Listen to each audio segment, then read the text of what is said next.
I discovered my sister Meredith had sent out wedding invitations listing the family lake house as the venue. The shocking part was that I inherited this lake house from our grandmother 6 months ago, and Meredith never asked permission. I walked into my mother's kitchen to find wedding planning materials spread across the table, with save-the-date cards already printed.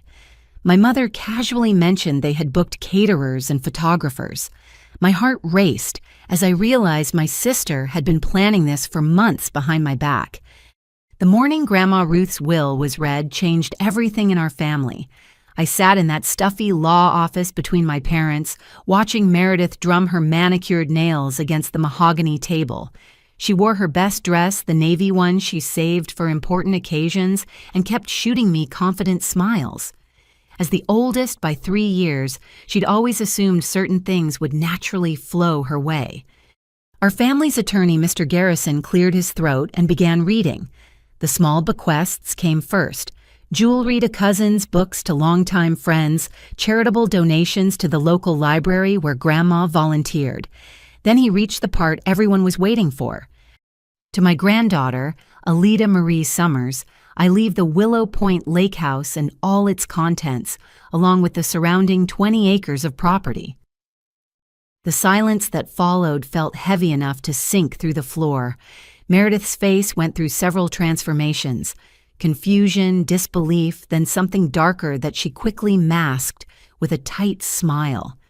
My mother, Patricia, gasped audibly, her hand flying to her chest.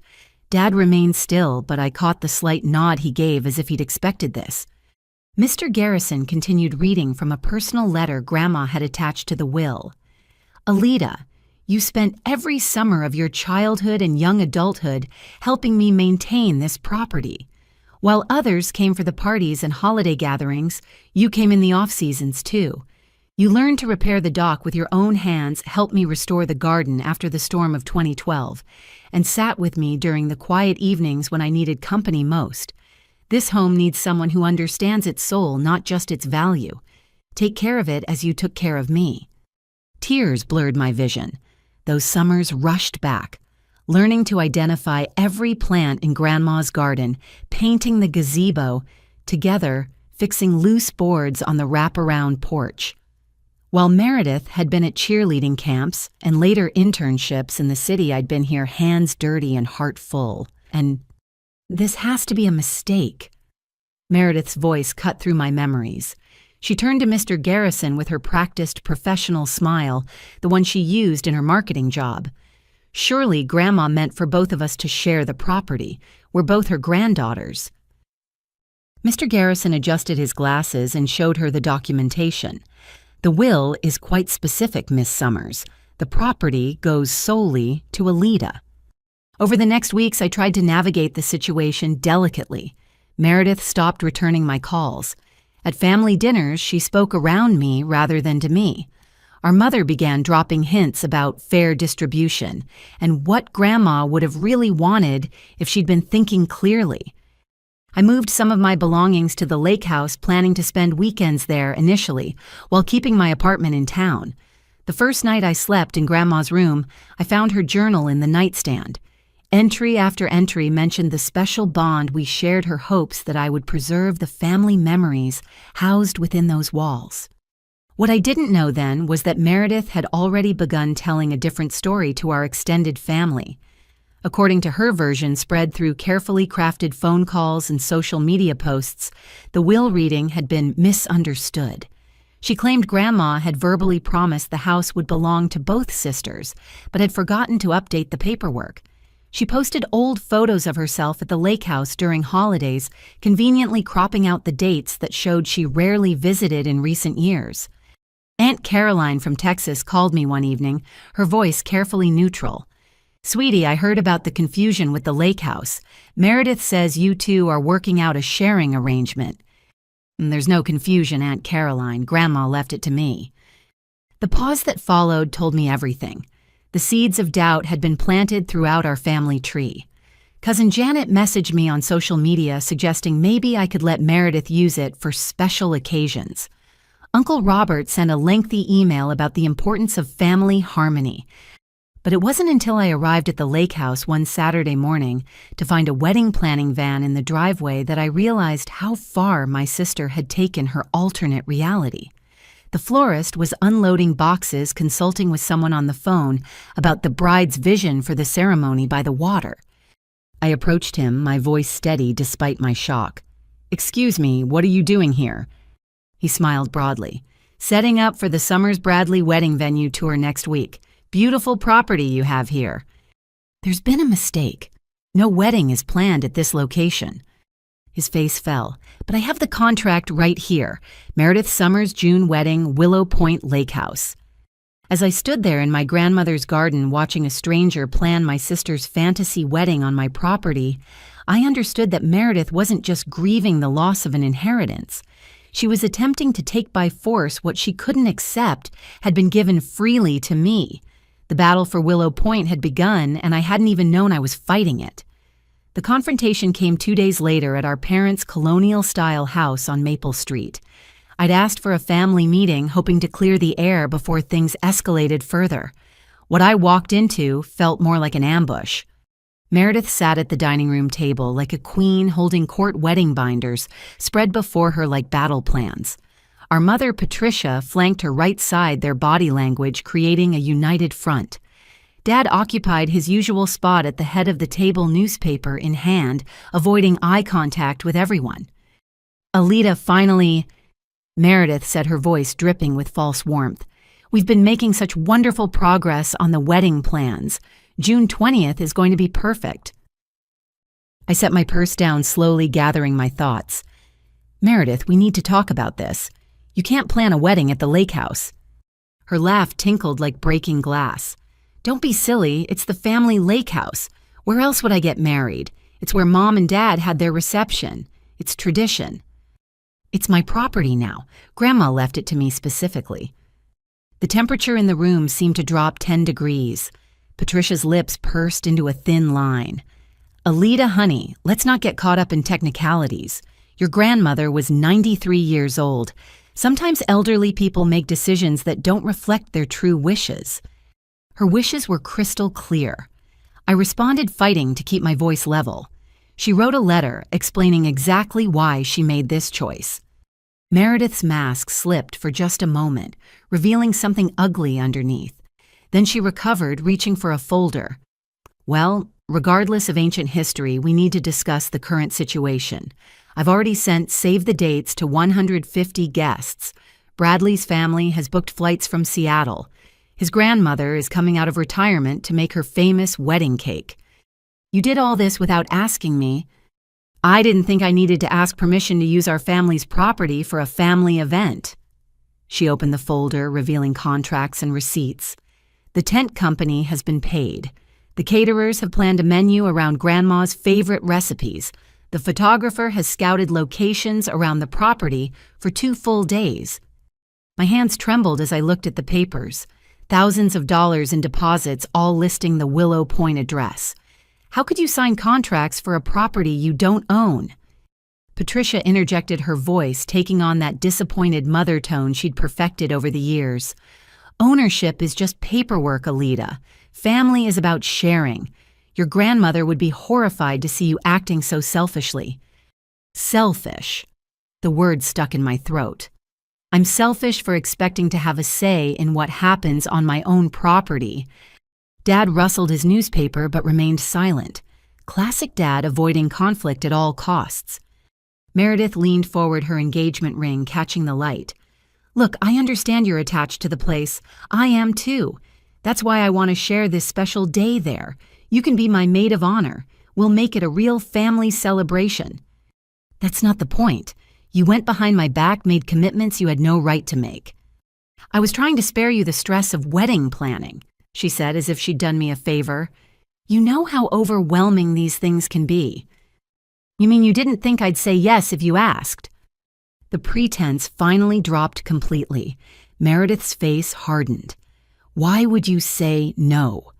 What possible reason could you have except spite?" "It's not spite, it's my home. I have plans for it." "Plans?" Patricia scoffed. "What plans could be more important than your sister's wedding?" Before I could respond, Meredith pulled out her phone. "Let me show you something. I've been documenting everything on social media. Look at all these comments from family and friends so excited about a lake house wedding. Cousin Amy is flying in from California. Your old college roommate Sarah already bought her dress." She scrolled through post after post, each one cementing the narrative that the wedding was a done deal. The manipulation was breathtaking in its scope. She'd created a situation where saying no would make me the villain in a story she'd carefully crafted. "I'm not the bad guy here," I said quietly. "You never asked, you just took." "Because it's ours," Meredith snapped. "It's always been ours. Just because some legal document says otherwise doesn't change 40 years of family history. That legal document is Grandma's last will and testament, which she signed when she wasn't thinking clearly," Patricia added. "If we contested it—" "You want to contest Grandma's will?" I couldn't hide my shock. Dad's newspaper lowered slightly. "Patricia," he warned quietly. She ignored him. "I'm just saying if it came to that, but it won't because Alita is going to do the right thing." The right thing. In their minds, the right thing was rolling over accepting their version of reality. I thought about all those summers with Grandma, the promises I'd made to preserve her legacy. "I need to see all the contracts," I said finally. Meredith's eyes lit up. "Of course. Does this mean you're considering it?" "It means I need to know the full extent of what you've done." She pushed the folder across the table eagerly. As I flipped through, my heart sank. She hadn't just made a few calls. She'd signed binding contracts with penalties for cancellation. She'd used the lake house address on everything, some documents even listing her as the owner. "Meredith, you've potentially committed fraud. These contracts claim you own the property." Her smile was sharp. "Oh, that's just a misunderstanding. Vendors always assume the bride owns the venue. I didn't see the need to correct them. You need to cancel all of this immediately." "I can't do that." Her voice went syrupy sweet again. "The deposits are non-refundable. Poor Bradley's family would lose thousands. Is that really what you want?" The manipulation was masterful. She'd created a web of financial and social obligations, all designed to force my hand. I stood up, taking photos of each contract with my phone. "What are you doing?" Patricia demanded. "Documenting everything. Meredith, you have 48 hours to contact every vendor and explain the situation. Tell them the venue is no longer available." "I will do no such thing." "Then I will, and I'll make sure they know you misrepresented yourself as the property owner." The room erupted. Meredith accused me of trying to ruin her life. Patricia called me heartless. Dad's newspaper finally went down as voices rose. Through it all, I held firm even as my heart broke. This wasn't how family was supposed to be. As I headed for the door, Meredith's parting shot followed me. "You know what? Keep your precious lake house. But don't think this is over. Everyone's going to know exactly what kind of person you really are." Walking to my car, I realized the fight was escalating beyond anything I'd imagined. My sister hadn't just planned a wedding without permission, she'd declared war. 3 days after the confrontation, I was sitting in my downtown apartment scrolling through my phone during lunch break. My job as a financial analyst at Morrison & Associates usually kept me busy enough to avoid social media drama, but a text from my coworker, Diana, changed that. "Have you seen what's trending locally? You need to look at this now." The link she sent led to a GoFundMe page titled, "Help Save Meredith's Dream Wedding." The header photo showed Meredith in casual clothes at the lake house taken during last year's 4th of July celebration. The golden hour lighting made her look vulnerable, almost fragile.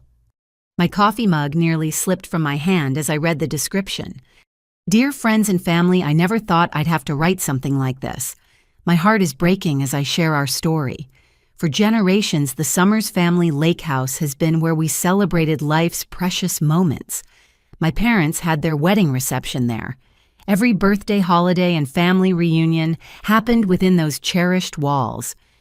When my beloved grandmother passed, we all assumed the family tradition would continue. I began planning my wedding there, the place where Bradley proposed to me last Christmas Eve. We invested our savings into deposits, believing we were creating memories in the home that raised us all. But my younger sister Alita has decided that family history means nothing. Despite our grandmother's wishes that the house remain in the family for all to enjoy, Alita is claiming sole ownership and has banned her own sister's wedding. She's threatening legal action against vendors we've already paid. My fiancé's elderly grandmother has already booked non-refundable flights from Seattle, expecting to see her grandson married at the place he's heard about his whole life. We're not asking for charity. We're asking for help to save a family tradition and cover the massive losses we're facing from canceled vendor contracts. Every dollar will go toward either securing an alternate venue that can accommodate our 150 guests on short notice or covering the legal fees to fight for our family's rights to our ancestral home. Please help us turn this heartbreak into hope. Share our story. Let Alita know that family means more than legal documents. The fundraiser had already collected $12,000. $12,000. The comments section made my stomach turn. Alita should be ashamed. How can someone be so cruel to their own sister? I know this family, that house belongs to all of them. Greed is so ugly. Meredith is the sweetest person. She doesn't deserve this betrayal. Some people value property over people, praying for reconciliation. Each comment felt like a physical blow. These weren't just strangers. I recognized names of family friends, distant cousins, people from our hometown who'd known us since childhood. Meredith had crafted a narrative so compelling that facts seemed irrelevant. I called my best friend Jessica, who picked up on the first ring. "I was wondering when you'd see it," she said, without preamble. "It's all over Facebook. People are sharing it with angry emoji reactions. How can she just lie like this? Grandma's wishes, ancestral home. She's making it sound like I'm some villain who swooped in and stole family property. Have you looked at who created the fundraiser?" I scrolled back to the top of the page. The organizer wasn't listed as Meredith. It was Patricia Summers, my mother. The room spun slightly. I navigated to my mother's Facebook page. She'd been busy. Post after post about family unity, the importance of sharing veiled references to some people, choosing material possessions over relationships. Each post carefully crafted to build sympathy while painting me as the antagonist. Her profile picture had been updated to a photo of her and Meredith at the lake house arms linked, smiling at the camera. The caption read, "A mother's love means supporting her children's dreams." My phone rang. It was Roger Thompson, my parents' neighbor for 20 years. "Alita, dear, I just wanted to call and say I'm sure this is all a misunderstanding. Your mother explained the situation, but I know you're not the type of person to destroy your sister's wedding over a technicality." "Mr. Thompson, there's more to this story than what's being shared online." Of course. But surely you can work something out. Your grandmother loved both you girls equally. She wouldn't want this division." After I hung up, the calls kept coming, each one following the same pattern. Disappointment disguised as concern pressure wrapped in sympathy. My Aunt Helen from Portland left a voicemail saying she donated $500 because family helps family even when some family members forget that. I opened my laptop and started documenting everything. Screenshots of the GoFundMe, the comments, the social media posts. My analytical brain kicked in, treating this like a work project. I created a spreadsheet tracking donations, cross-referencing names with our family tree and social circles. The pattern that emerged was disturbing. My mother had strategically reached out to family members who lived far away, people who hadn't seen the lake house in years and didn't know about my summers maintaining it with Grandma. She'd focused on Bradley's family, who'd never met Grandma Ruth and had no context for her decision. A notification popped up. Someone had tagged me in a comment on the GoFundMe page. My cousin Derek from Michigan wrote, "Maybe Alita Summers could explain why she thinks she deserves sole ownership. Transparency matters." Before I could respond, dozens of people had liked his comment. Others piled on. She won't explain because she can't justify her greed. I heard she's planning to sell it to developers. Probably wants to turn it into an Airbnb for profit. None of it was true, but the truth didn't seem to matter anymore. Meredith and my mother had won the narrative war before I even knew I was fighting. My phone buzzed with a text from Dad. "Saw the fundraiser. This has gone too far. We need to talk."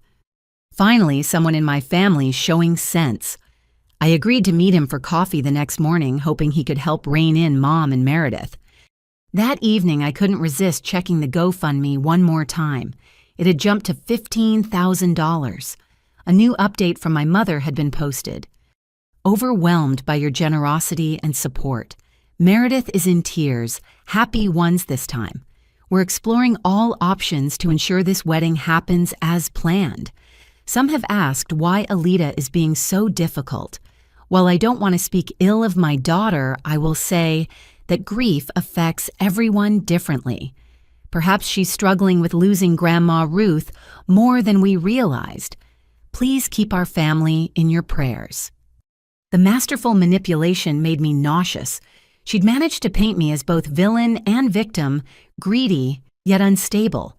No matter how I responded, I'd look defensive or disturbed. I closed my laptop and sat in the darkness of my apartment. Through my window, city lights twinkled like stars. Somewhere out there, my sister was planning her dream wedding with money raised by destroying my reputation. My mother was conducting a symphony of lies with the precision of a maestro. The lake house sat empty 30 miles away, its rooms full of memories now tainted by this conflict. Grandma Ruth's legacy, meant to be preserved and cherished, had become a battlefield. My phone lit up with another notification. The GoFundMe had been shared by a local lifestyle blogger with 50,000 followers. The caption read, "Family drama that will break your heart. Let's help love win." I turned off my phone and made a decision. Tomorrow I would fight back, but tonight I would mourn the family I thought I had. The law office of Hartley and Associates occupied the top floor of a restored Victorian building in the historic district. I arrived 15 minutes early for my appointment, using the extra time to review my documentation folder once more. Screenshots, contracts, property deeds, Grandma's will, everything meticulously organized with color-coded tabs.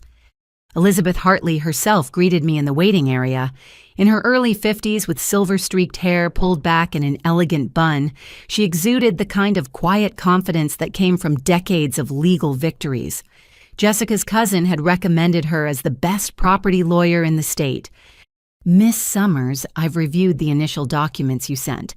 Let's discuss your situation in detail."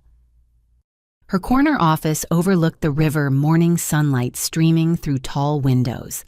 I sat across from her massive oak desk, noting the numerous accolades and degrees adorning the walls. This woman didn't lose cases. "Walk me through everything from the beginning," she said, legal pad at the ready. I started with the will reading, explaining Grandma Ruth's specific bequest and the letter she'd left. Elizabeth took notes in precise shorthand, occasionally asking clarifying questions. When I reached the part about Meredith's wedding contracts, she requested to see each document. "Your sister signed these as the property owner." Her eyebrows rose slightly. "Yes, some she signed as venue owner. Others list her as proprietor of Willow Point." That's fraud. Clear misrepresentation with intent to deceive. She photographed each contract with a specialized camera. These vendors entered agreements under false pretenses. They could sue her. "I don't want local businesses to suffer. They thought they were dealing with the legitimate owner." Elizabeth studied me over her reading glasses. "Your compassion is admirable, but it may be misplaced. Let me see the GoFundMe information." I handed over the printed pages, including all updates and donor comments. She read in silence, her expression growing more stern with each paragraph. "This is defamation at minimum, potentially fraud if they're misrepresenting facts to solicit donations. The claim about your grandmother's wishes for the property to remain available to all family members, is there any documentation supporting that?" "None. In fact, I have her journal entries specifically explaining why she left it to me alone." May I see those? I produced Grandma's journal bookmarked to the relevant pages. Elizabeth read them carefully, taking photos of key passages. This is excellent evidence. Now let's examine the deed and title transfer. We spent 20 minutes reviewing property documents. Everything was in perfect order, the transfer complete and uncontestable. Elizabeth pulled up county records on her computer, confirming I was the sole owner on all official databases. Legally, your position is unassailable. The property is yours, free and clear. Your sister has no claim whatsoever. However, she leaned back in her leather chair. Public opinion and family dynamics create complications beyond legal ownership. What do you recommend? First, we send a cease and desist letter to both your sister and mother. They must stop misrepresenting ownership and remove the defamatory GoFundMe immediately. Second, we notify all vendors of the true ownership situation, offering them the option to void contracts signed under false pretenses. Third, if they continue their campaign, we pursue legal action for defamation fraud and intentional infliction of emotional distress. The formal legal terms made everything feel more real, more serious. This wasn't just family drama anymore. It was heading toward courtroom territory. What about the money they've already raised? If they've collected funds under false pretenses, that's wire fraud, federal crime. They would need to return every penny or face serious consequences. She made additional notes. I'll draft the cease and desist letter this afternoon. Once they receive it, they have 72 hours to comply before we escalate. We discussed fees, timelines, and potential outcomes. Elizabeth assured me that cases this clear-cut rarely went to trial. Most people backed down when faced with legitimate legal consequences. I left her office feeling empowered for the first time since this ordeal began. The weight of having legal support, of knowing I wasn't wrong or selfish, lifted something from my shoulders. The drive to the lake house took 45 minutes through winding country roads. I needed to check on the property, make sure Meredith hadn't attempted any unauthorized visits. The familiar turn onto the private drive usually filled me with peace. Today, my hands gripped the steering wheel tighter. Something was wrong before I even reached the house. Fresh tire tracks marked the gravel drive, too many to be from my last visit. As the house came into view, my worst fears materialized. A locksmith van sat parked near the front entrance. A man in coveralls was working on the front door tools spread on the porch Grandma and I had painted together 3 summers ago. I parked quickly and approached. "Excuse me, what are you doing to my door?" The locksmith, whose shirt identified him as Gary, looked up with a friendly smile. "Just finishing up the lock change, ma'am. Should have the new keys ready in about 10 minutes. I didn't authorize any lock change. This is my property." His smile faltered. "Are you Patricia Summers?" "No, I'm Alita Summers, the property owner." Gary set down his tools slowly. "Ma'am, Patricia Summers called yesterday, said she was the property manager and needed emergency lock changes after a break-in. She showed me management paperwork and everything." My blood ran cold. "What paperwork?" He retrieved a folder from his van showing me an official-looking property management agreement between Patricia Summers and the Willow Point Estate. The signature line showed my name, but it wasn't my handwriting. The forgery wasn't even particularly good. "This is forged. I never signed any management agreement. My mother has no authority here." Gary's face went pale. Oh man, I had no idea. She seemed so legitimate, knew all about the property, even told me stories about family gatherings here. "Did you already change the locks?" "Just the front door. Was about to start on the back." He began packing up his tools immediately. "I'm so sorry. I'll reverse everything right now, no charge. I can't believe I got caught up in family drama." While he worked to restore my original locks, I called Elizabeth Hartley. She listened to the developments with professional calm that belied the seriousness of the situation.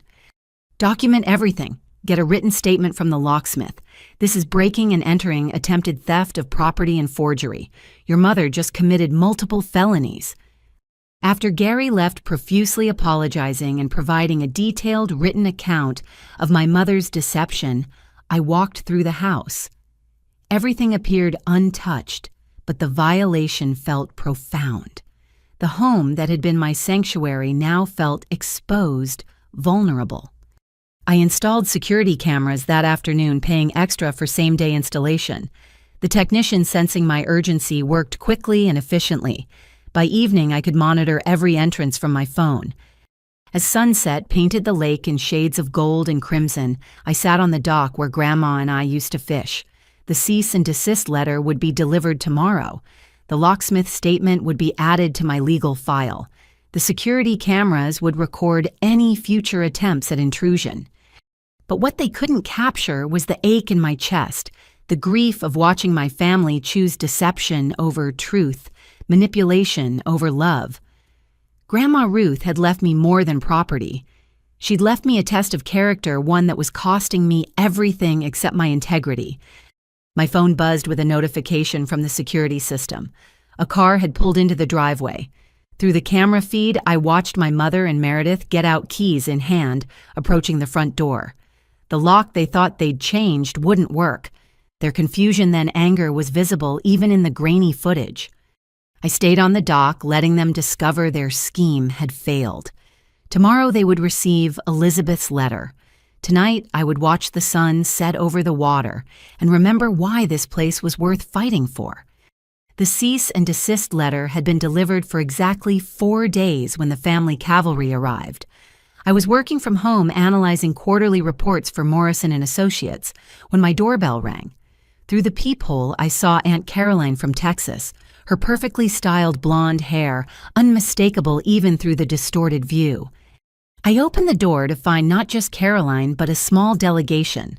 Uncle Robert from Chicago stood behind her along with my mother's sister, Diane, from Philadelphia. They'd coordinated a full intervention. Alida honey. Caroline swept in without invitation, her Texas drawl thicker than usual. We need to have a family discussion about this unfortunate situation. They filed into my living room like a jury taking their seats. Caroline claimed the center of my couch designer handbag placed strategically beside her. Robert chose my reading chair while Diane perched on the ottoman, creating a semicircle of judgment. "Can I get anyone coffee?" I offered buying time.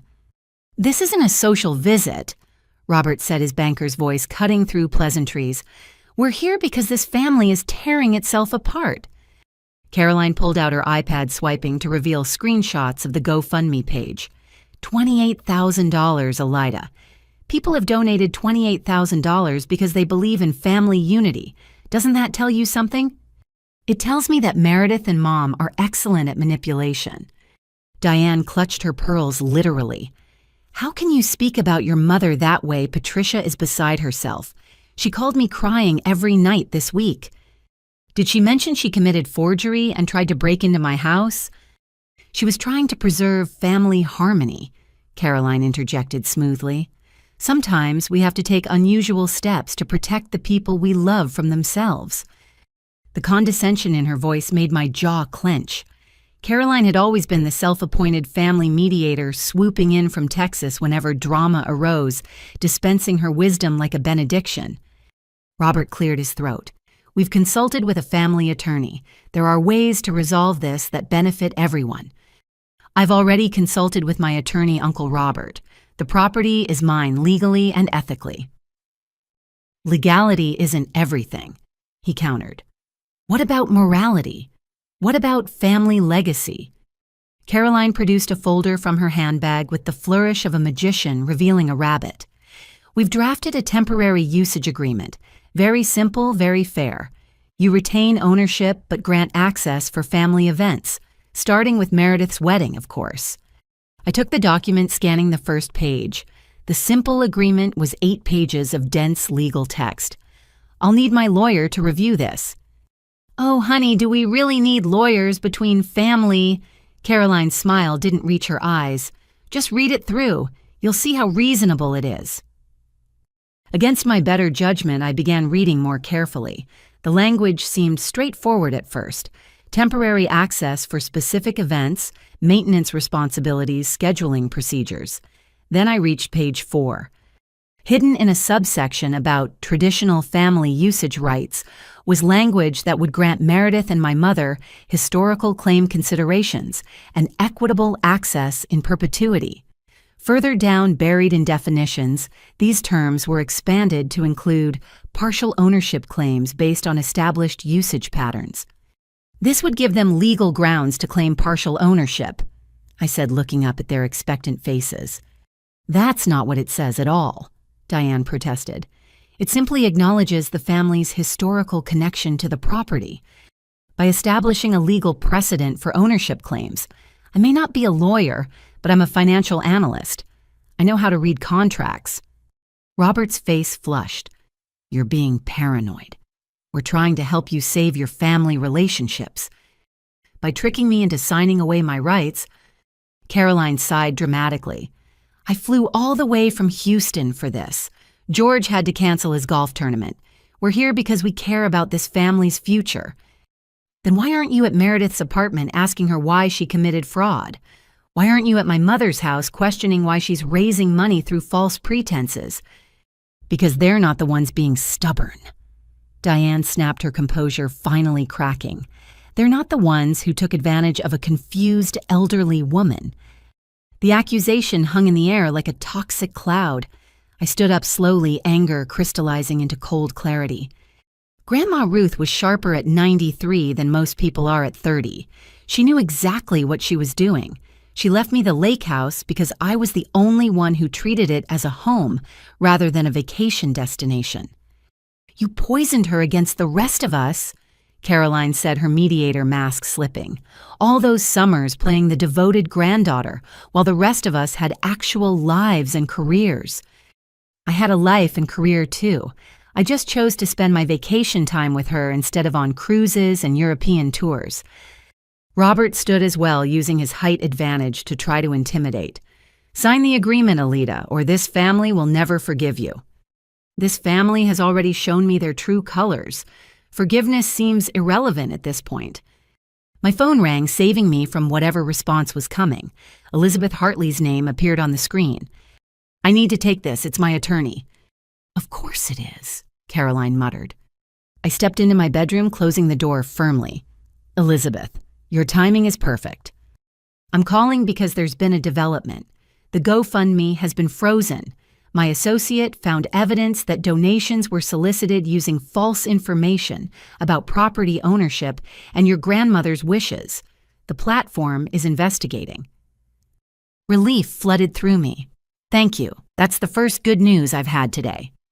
There's more. 3 of the wedding vendors have already voided their contracts after learning about the ownership fraud. They're willing to testify if needed. When I returned to the living room, my relatives were huddled in whispered conference.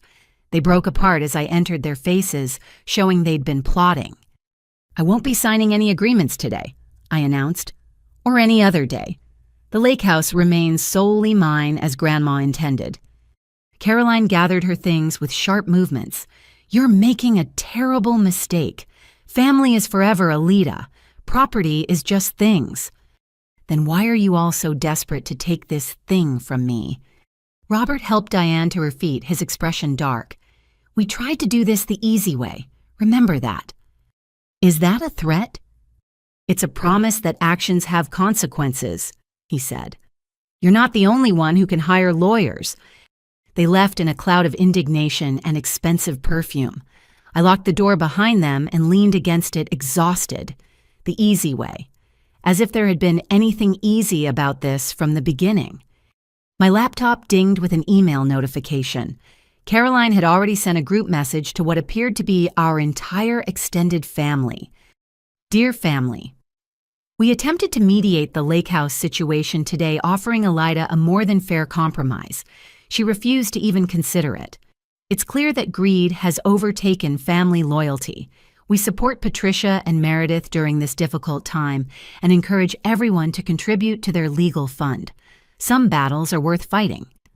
The replies started immediately, each one a dagger. So disappointed in Alida. Money changes people. Poor Meredith to be betrayed by her own sister. I'm doubling my GoFundMe donation. I closed the laptop and poured myself a glass of wine.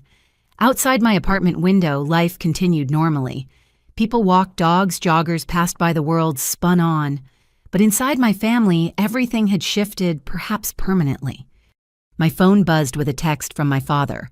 Heard about Caroline's visit. Stay strong. Truth matters, even when it's inconvenient.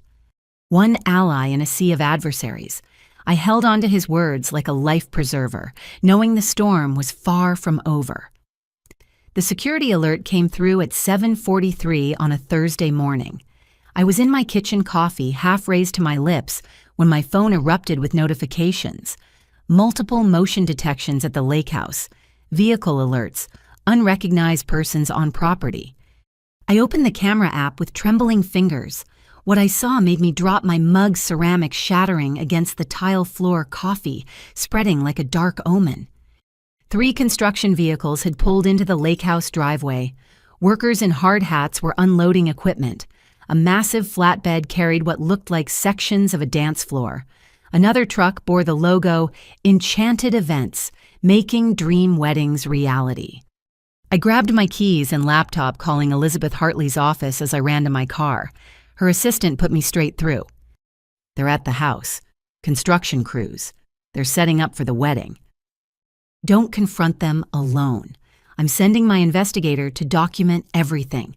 Get there, but stay in your vehicle until he arrives. The 30-mile drive felt like 300. I pushed the speed limit, my hands white-knuckled on the wheel, watching through my phone at red lights as strangers trampled through Grandma's gardens. When I arrived, the transformation was already underway. A man with a clipboard directed workers like a battlefield general. They'd driven stakes into the historic garden beds for tent anchoring. Someone was using a power drill on one of the heritage oak trees, installing what looked like lighting fixtures. I parked at the property line and stayed in my car as instructed, documenting everything with my phone camera. Each violation felt like a physical assault. Those gardens had been Grandma Ruth's pride, cultivated over 60 years. The oak tree was over 200 years old, one of the reasons my grandparents had bought the property in 1968. A familiar silver Mercedes pulled up beside the construction vehicles. Meredith stepped out wearing a flowing sundress and oversized sunglasses, looking every inch the bride-to-be, overseeing her domain. Bradley followed, his polo shirt crisp despite the morning humidity. She gestured animatedly at the workers pointing toward the lake, where they'd apparently planned to build a platform extending over the water. No permits, no permissions, just destruction disguised as celebration. Elizabeth's investigator arrived in an unmarked sedan. Marcus Webb was a former police detective, his presence immediately authoritative. He approached me with professional calm. "Miss Summers, I'll need you to stay here while I document. Don't engage with anyone, no matter what they say or do."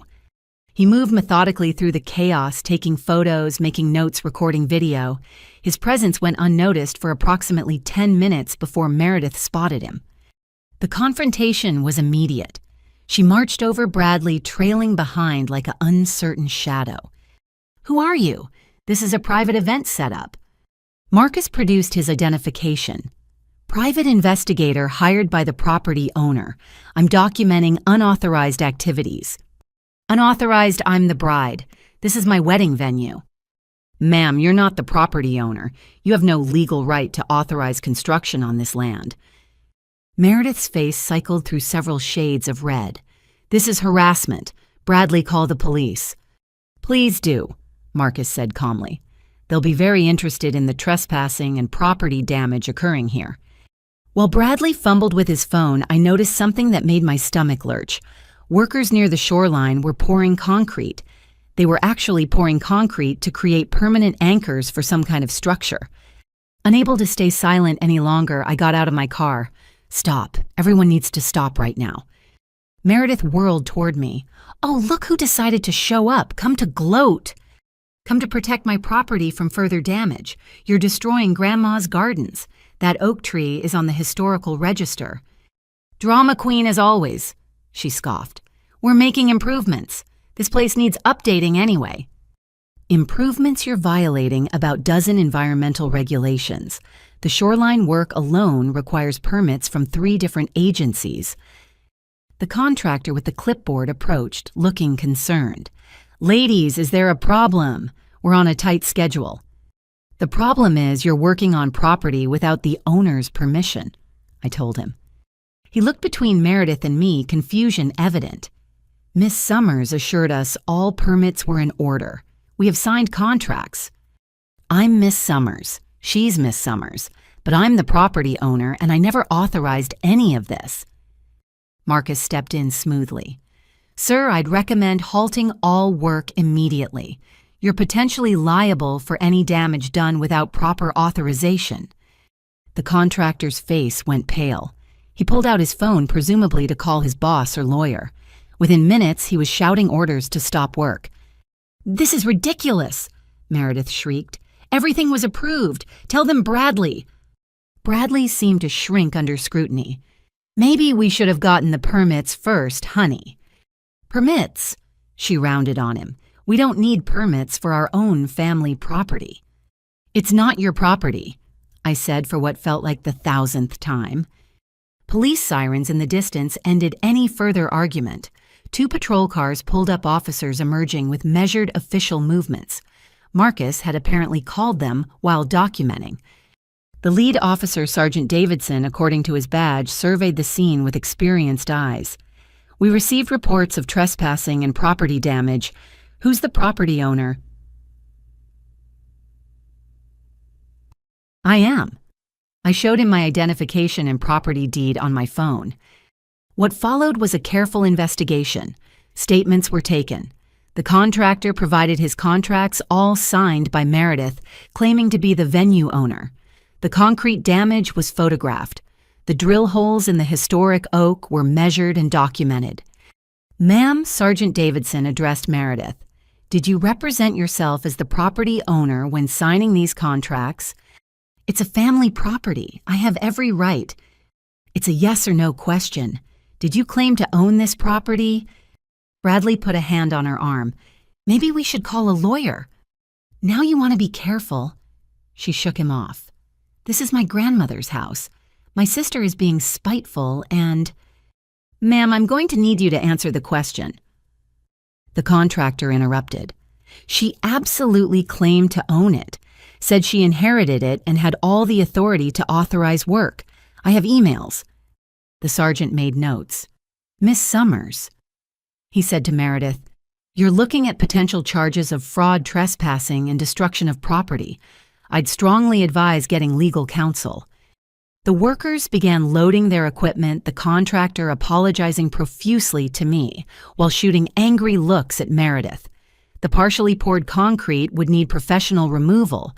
The holes in the oak would require an arborist to prevent disease. The garden damage was extensive but hopefully reversible. As the circus packed up, Meredith made one last attempt. "You're ruining my life over a house. Do you understand that my wedding, my future, everything destroyed because you can't share? You destroyed Grandma's gardens. You drilled into a tree that was here before America was even founded. You poured concrete into a protected shoreline. And you still think you're the victim?" "It's just property," she spit out. "Just things. Not like family." "If it's just property, why are you so desperate to take it?" Marcus stepped between us. "Miss Summers," he said to me, "we have everything we need. I'd recommend leaving now."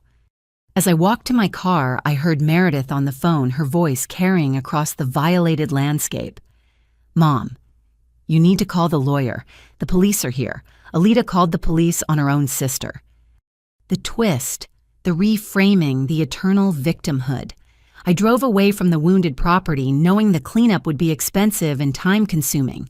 But worse than the physical damage was the realization that my sister saw destruction as her right, that she felt entitled to destroy what she couldn't control.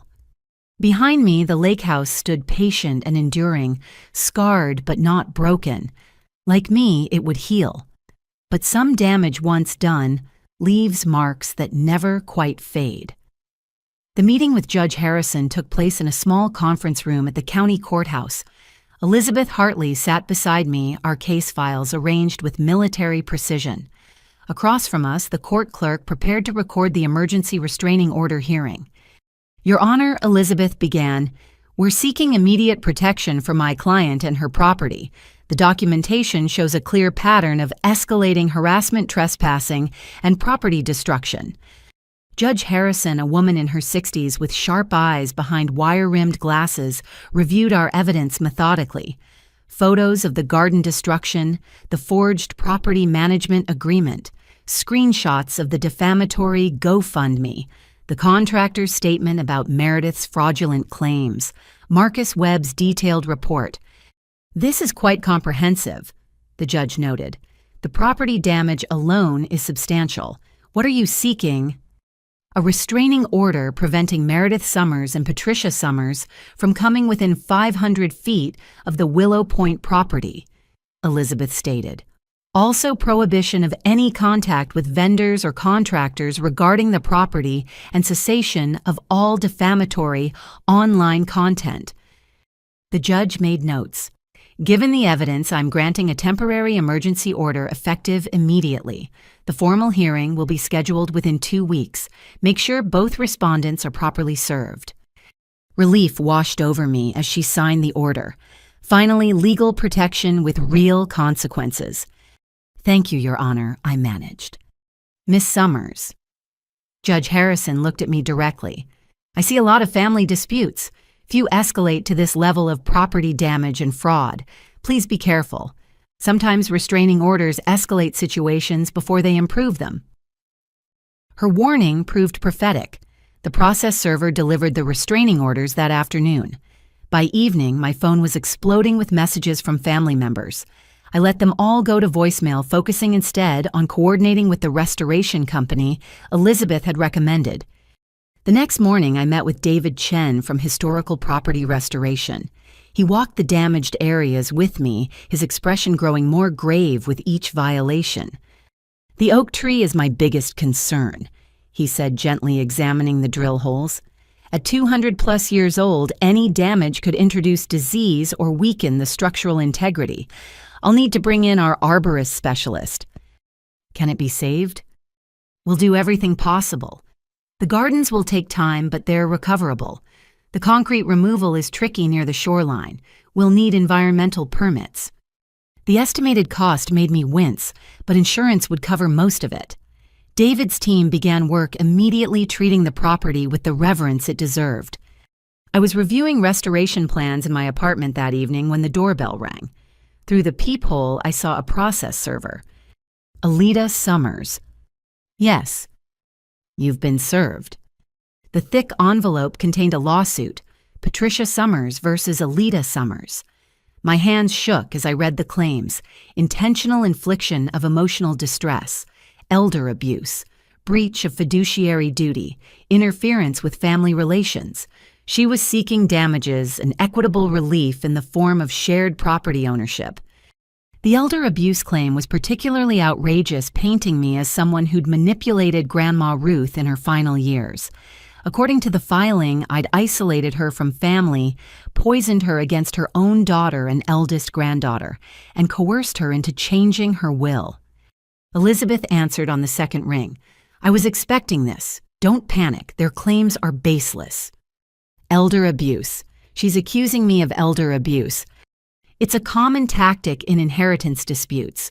Try to make the beneficiary look predatory, but we have strong evidence to counter it. Your grandmother's journal, her lawyer's testimony about her mental clarity records, showing other family members rarely visited. This is insane. Mom barely saw Grandma the last 5 years except for holidays. Which will prove. I'll file our response tomorrow. We're also countersuing for defamation harassment and the property damage. After we hung up, I sat in darkness processing the surreal turn my life had taken. 6 months ago, I was grieving Grandma, treasuring quiet memories at the lake house. Now I was embroiled in lawsuits with my own mother and sister. My phone lit up with a text from Jessica. Saw the news coverage. Are you okay? News coverage. My stomach dropped. I pulled up the local news website. There it was, third story down. Family Feud Inheritance Battle Tears Local Family Apart. The article was relatively balanced, presenting facts from public records, but the comments section was a cesspool. People who didn't know us debating whether I was selfish or justified. Strangers dissecting our family trauma for entertainment. A follow-up text from Jessica. Don't read the comments. Come over. I have wine and terrible reality TV. But I couldn't move. I scrolled through comment after comment, each one a judgment from someone who knew nothing about those summers with Grandma. Nothing about the love poured into every garden bed, every painted board, every repaired shingle. My laptop chimed with an email notification. The sender made my blood run cold. Grandma Ruth's truthagmail.com. The message was brief. You think you've won with your restraining order, but everyone will know what you really are. A thief who stole from her own grandmother's legacy. Watch tomorrow's news. Attached was a photo I'd never seen before.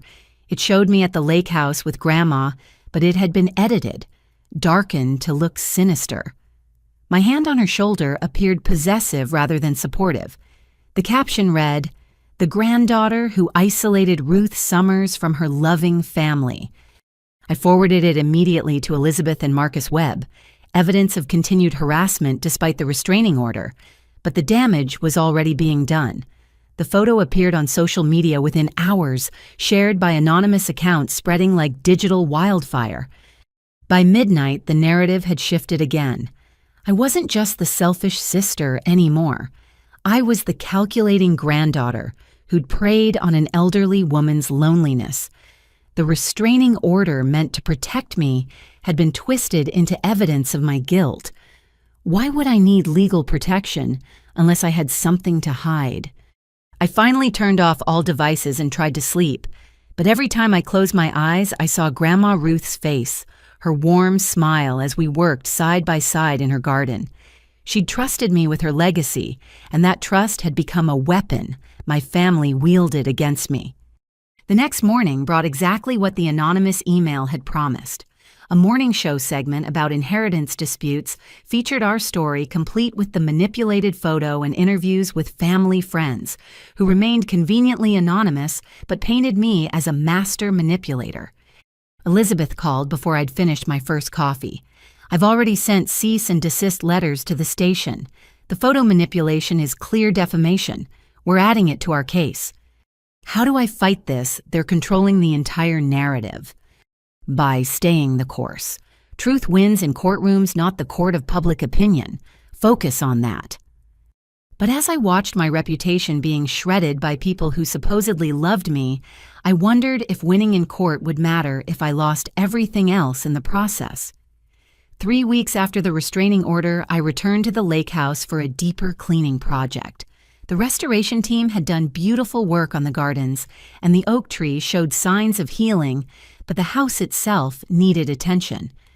I decided to sort through the attic, organizing decades of family memories that Grandma had carefully preserved. The attic access was through a pull-down ladder in the second-floor hallway. Dust motes danced in the afternoon sunlight as I climbed up, the familiar scent of old wood and time greeting me.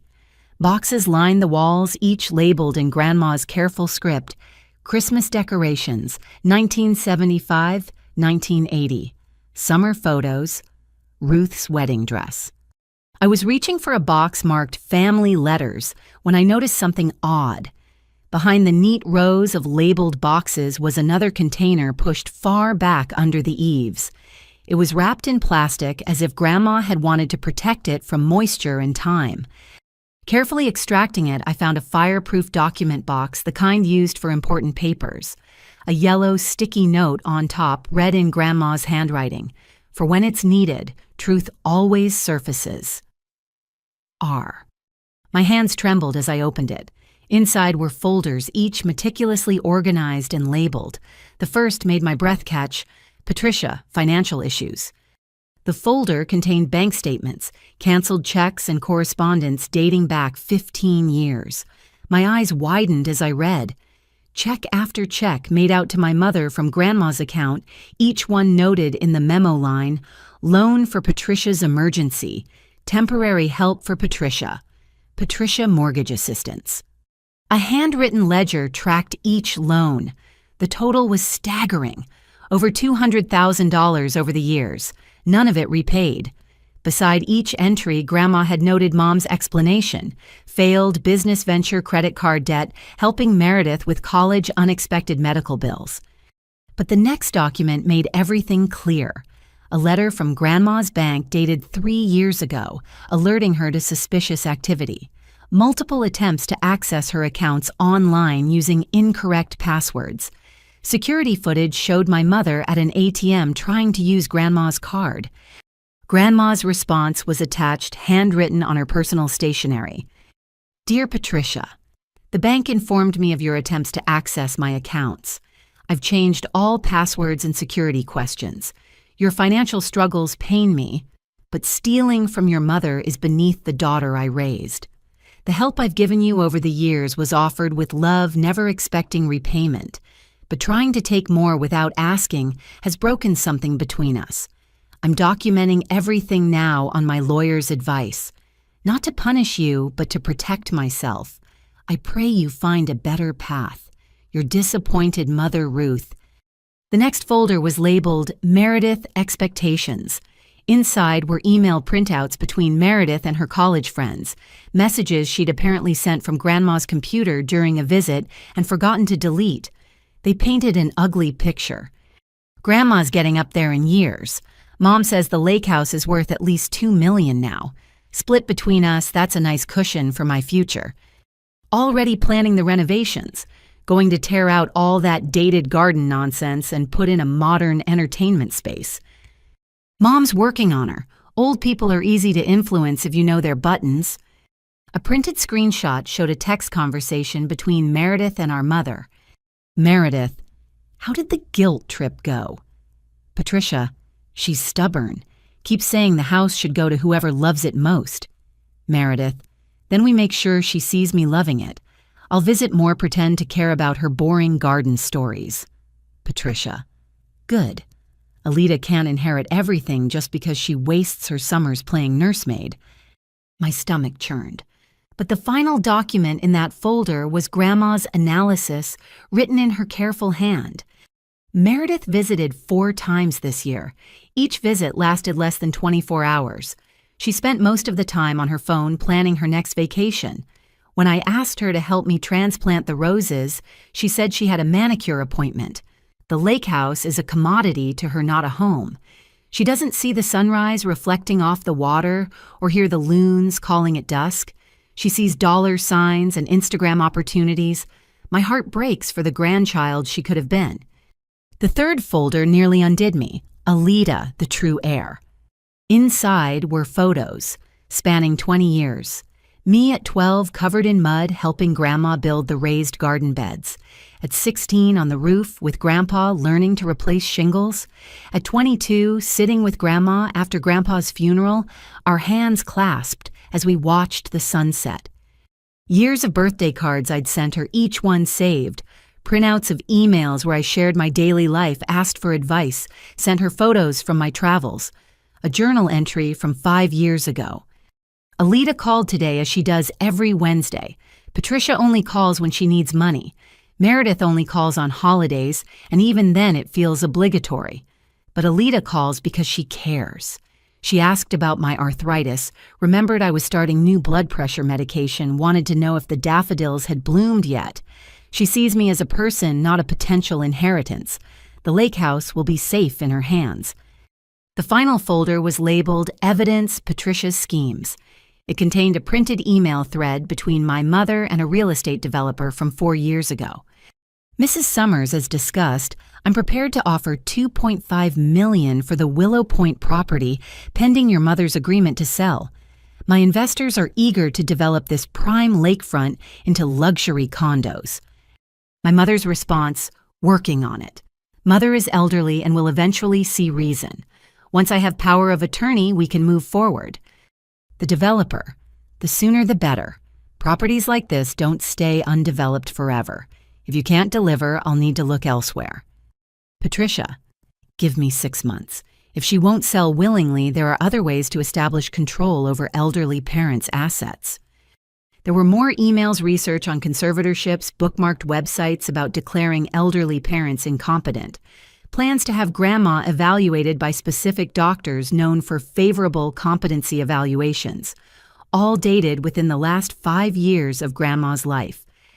The last item in the box was a sealed envelope addressed to me. Inside, a letter in Grandma's handwriting. My dearest Alida, if you're reading this, then the vultures have descended as I feared they would. I'm leaving you not just a house, but a battlefield. I'm sorry for that burden. Your mother's financial desperation and Meredith's entitlement have grown toxic. They see my death as a payday, not a loss. But you see the truth, that every board in this house holds memory. Every flower in the garden grew from love. The documents in this box prove what I've known for years. Patricia attempted to steal from me. She schemed to sell our family legacy for condos and profit. Meredith viewed her inheritance as guaranteed, already spent in her mind on luxury and status. You were the only one who ever asked what I wanted, who listened to my stories, not with impatience, but with genuine interest. You learned the names of every plant, the history of every room, the reason why the dock faces east, to catch the sunrise. Fight for this place, my dear one. Not because of its monetary value, but because of what it represents. The idea that love and care matter more than blood and greed. Some will call you selfish. Let them. They mistake selfishness for strength, generosity for weakness. The truth is in this box. Use it wisely, protect our home from those who would destroy it for profit. And when the battle is over, sit on our dock, watch the sunset, and know that I am with you still. All my love. Grandma Ruth P.S. Check the loose floorboard in my closet. One last gift for the granddaughter who gave me the gift of genuine love. I sat in the dusty attic surrounded by evidence of years of deception and wept. Not from sadness, but from validation. Grandma had known. She documented everything, prepared for this battle, trusted me to fight it. Carefully, I photographed every document before replacing them in the box. Then I called Elizabeth Hartley. I found something. Documents hidden in the attic. Elizabeth, they prove everything. The fraud, the schemes, attempts to steal from Grandma while she was alive. Bring everything to my office immediately. This changes the entire case dynamic. Before leaving, I checked Grandma's closet. The loose floorboard was in the back corner. Underneath was a small jewelry box containing her wedding rings and a note, for the one who knows that true wealth is measured in memories, not money. I slipped the rings onto my right hand, gathered the document box, and headed for my car. The ammunition Grandma had left would end this war. But first, I had to decide if I was ready to destroy what remained of my family with the truth. The call came while I was sitting in Elizabeth Hartley's office reviewing the documents from Grandma's attic. My phone displayed an unknown local number. Miss Summers, this is Rebecca Martinez from Channel 6 News. We're running a segment tonight on your family's GoFundMe campaign and the inheritance dispute. Would you care to comment? Elizabeth motioned for me to put it on speaker. This is Alida Summers. I won't be commenting at this time. We've already interviewed your mother and sister. Don't you want to share your side of the story? No comment, thank you. After I hung up, Elizabeth's expression was grim. They're taking it public on the evening news. We need to prepare for escalation. At 6 o'clock, I sat in my apartment laptop open to Channel 6's live stream. The segment began with sweeping drone footage of the lake house golden hour light, making it look like something from a fairy tale. The reporter's voiceover set the stage. A family torn apart by inheritance, a daughter's dream wedding crushed, a mother's plea for justice. Tonight, an exclusive look at the Summers family tragedy. What followed was a masterclass in manipulation. My mother, dressed in her Sunday best, sat in her living room, looking every inch the grieving matriarch. Tears rolled down her cheeks as she spoke. My mother's final years should have been filled with family unity. Instead, my younger daughter isolated her, convinced her to change her will. Now she's using legal technicalities to destroy her sister's wedding dreams. The reporter, clearly sympathetic, prompted, "Tell us about your relationship with your mother." "I devoted my life to caring for her," Patricia lied smoothly. "Doctor's appointments, managing her medications, making sure she was never alone. But Alita poisoned her against me, told her I only cared about money. Now my own daughter has a restraining order against me. What kind of child does that to their mother?" Meredith appeared next, filmed at what looked like a wedding venue showroom. She held Bradley's hand, the picture of a devastated bride.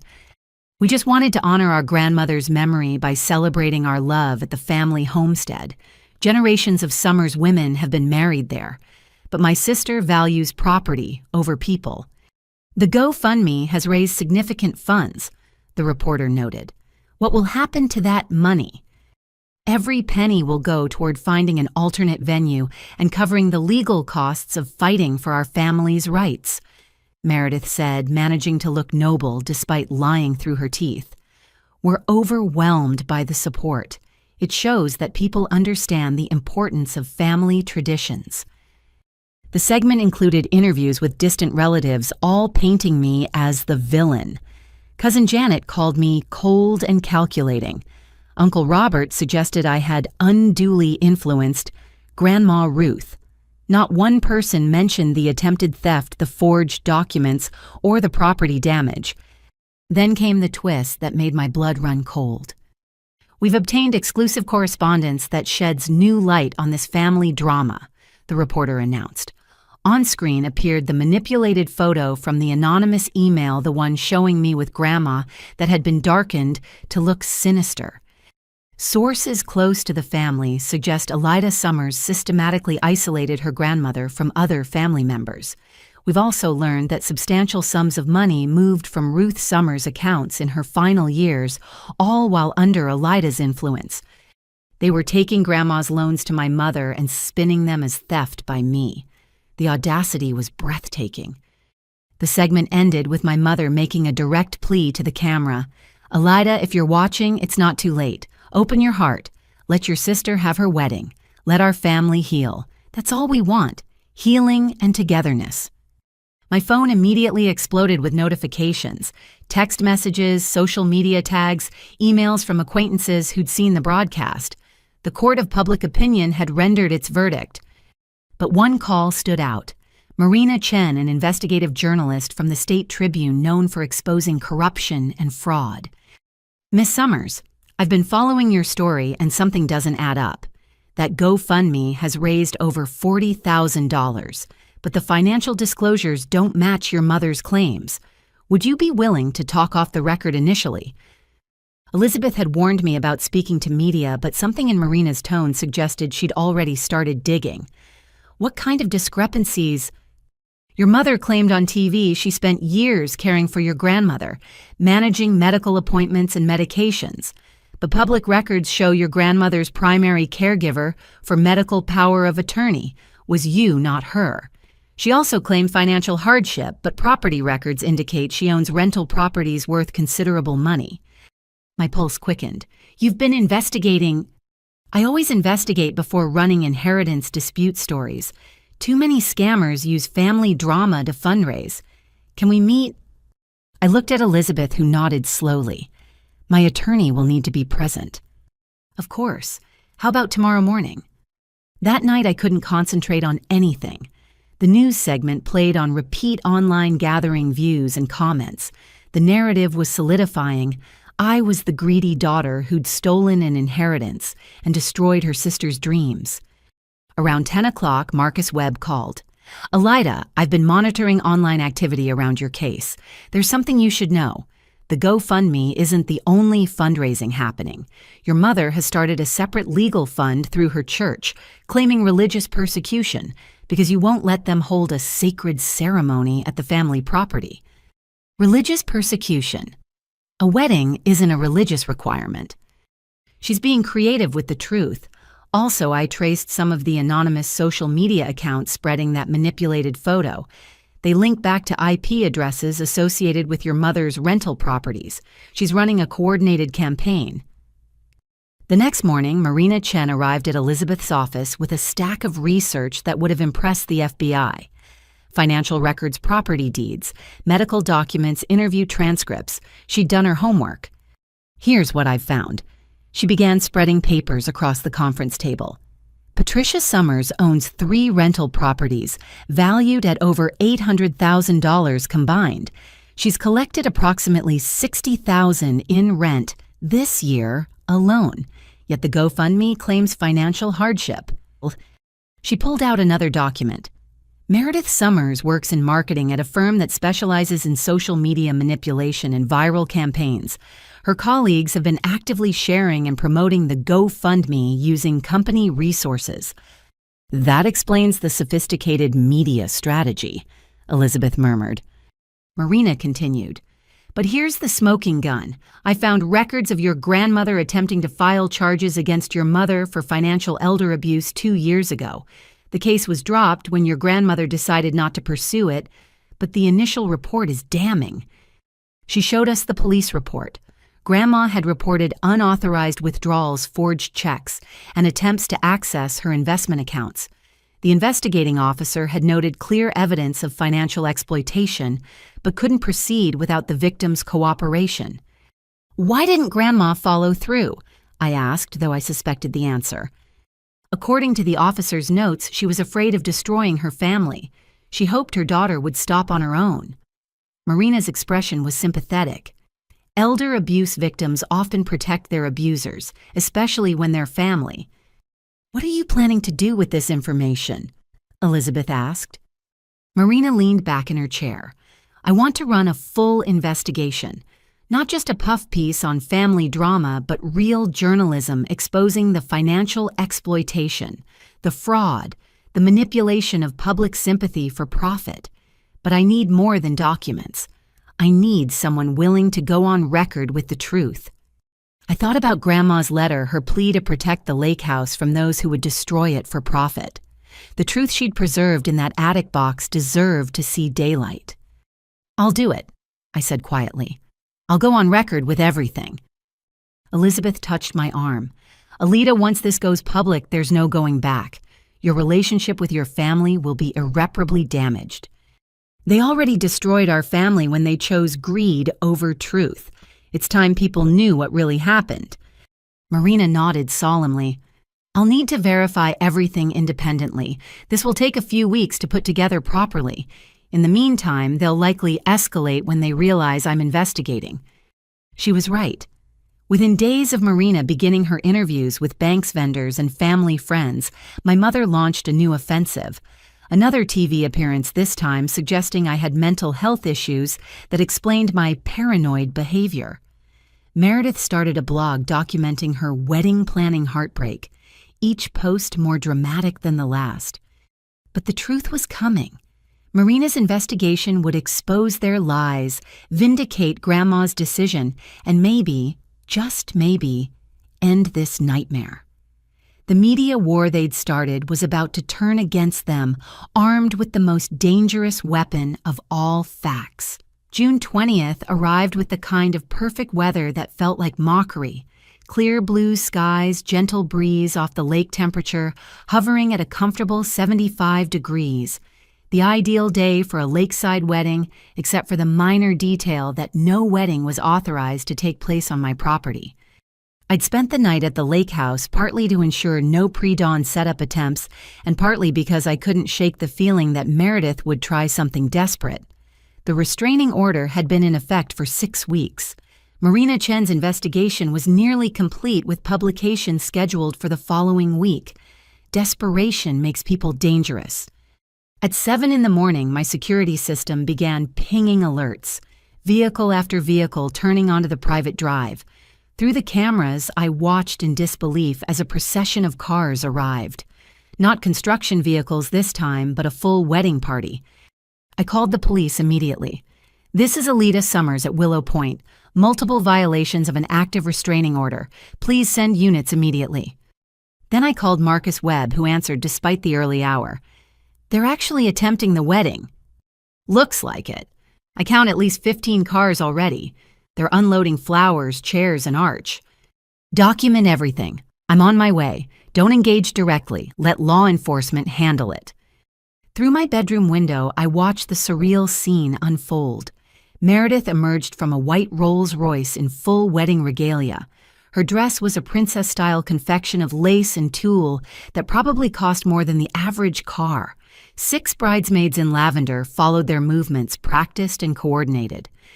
Bradley stood near the lake in a classic tuxedo, his groomsmen arranging chairs as if this was perfectly normal. Guests milled about in formal wear, champagne flutes already in hand despite the early hour. Someone had brought a string quartet. My phone rang. Elizabeth Hartley sounded wide awake despite the hour. "Police are en route. Stay inside, doors locked. This is clearly criminal trespass."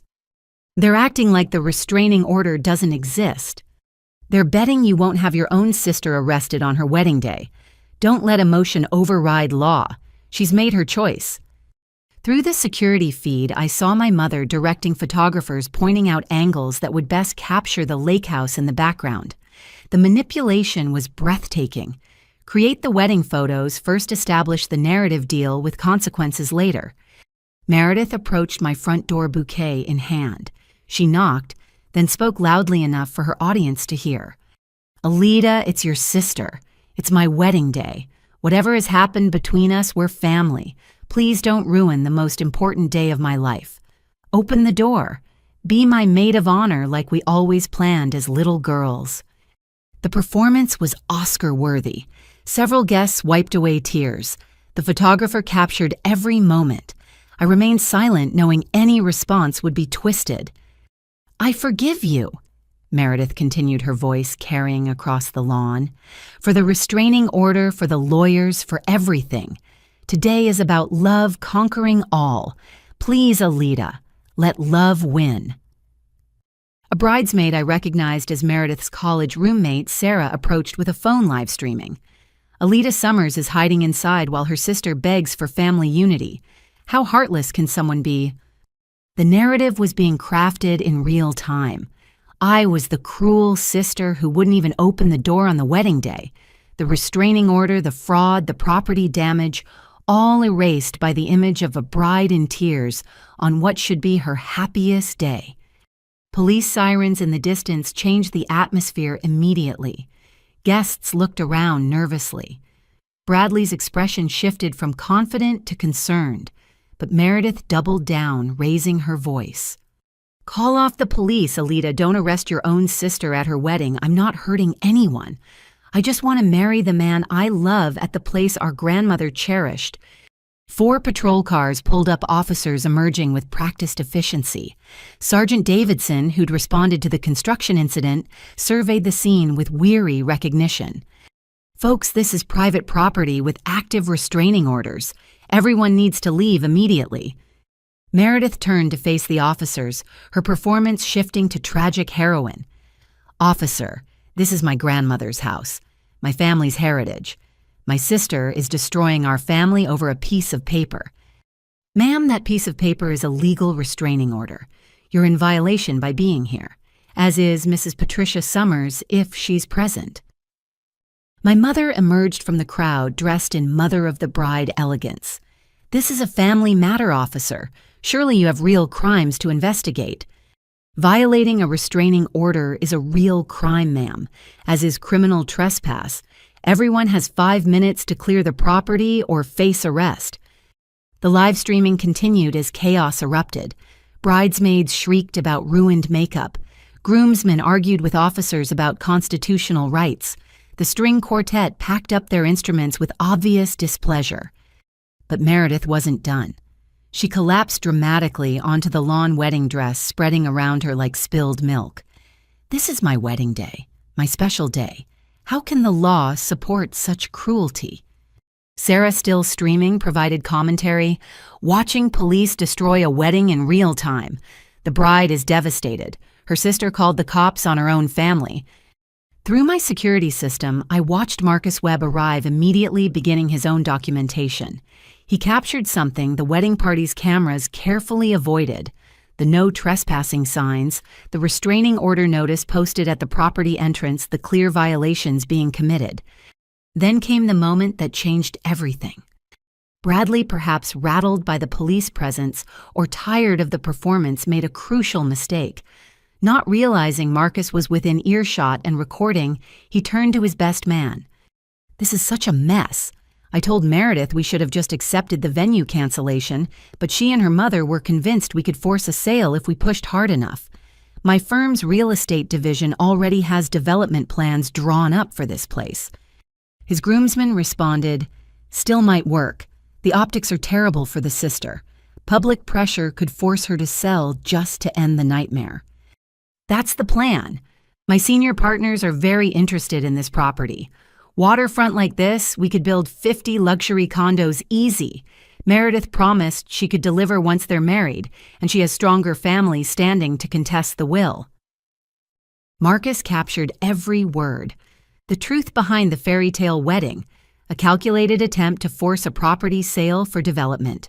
Bradley wasn't just a love-struck groom, but an active participant in the scheme to steal the lake house.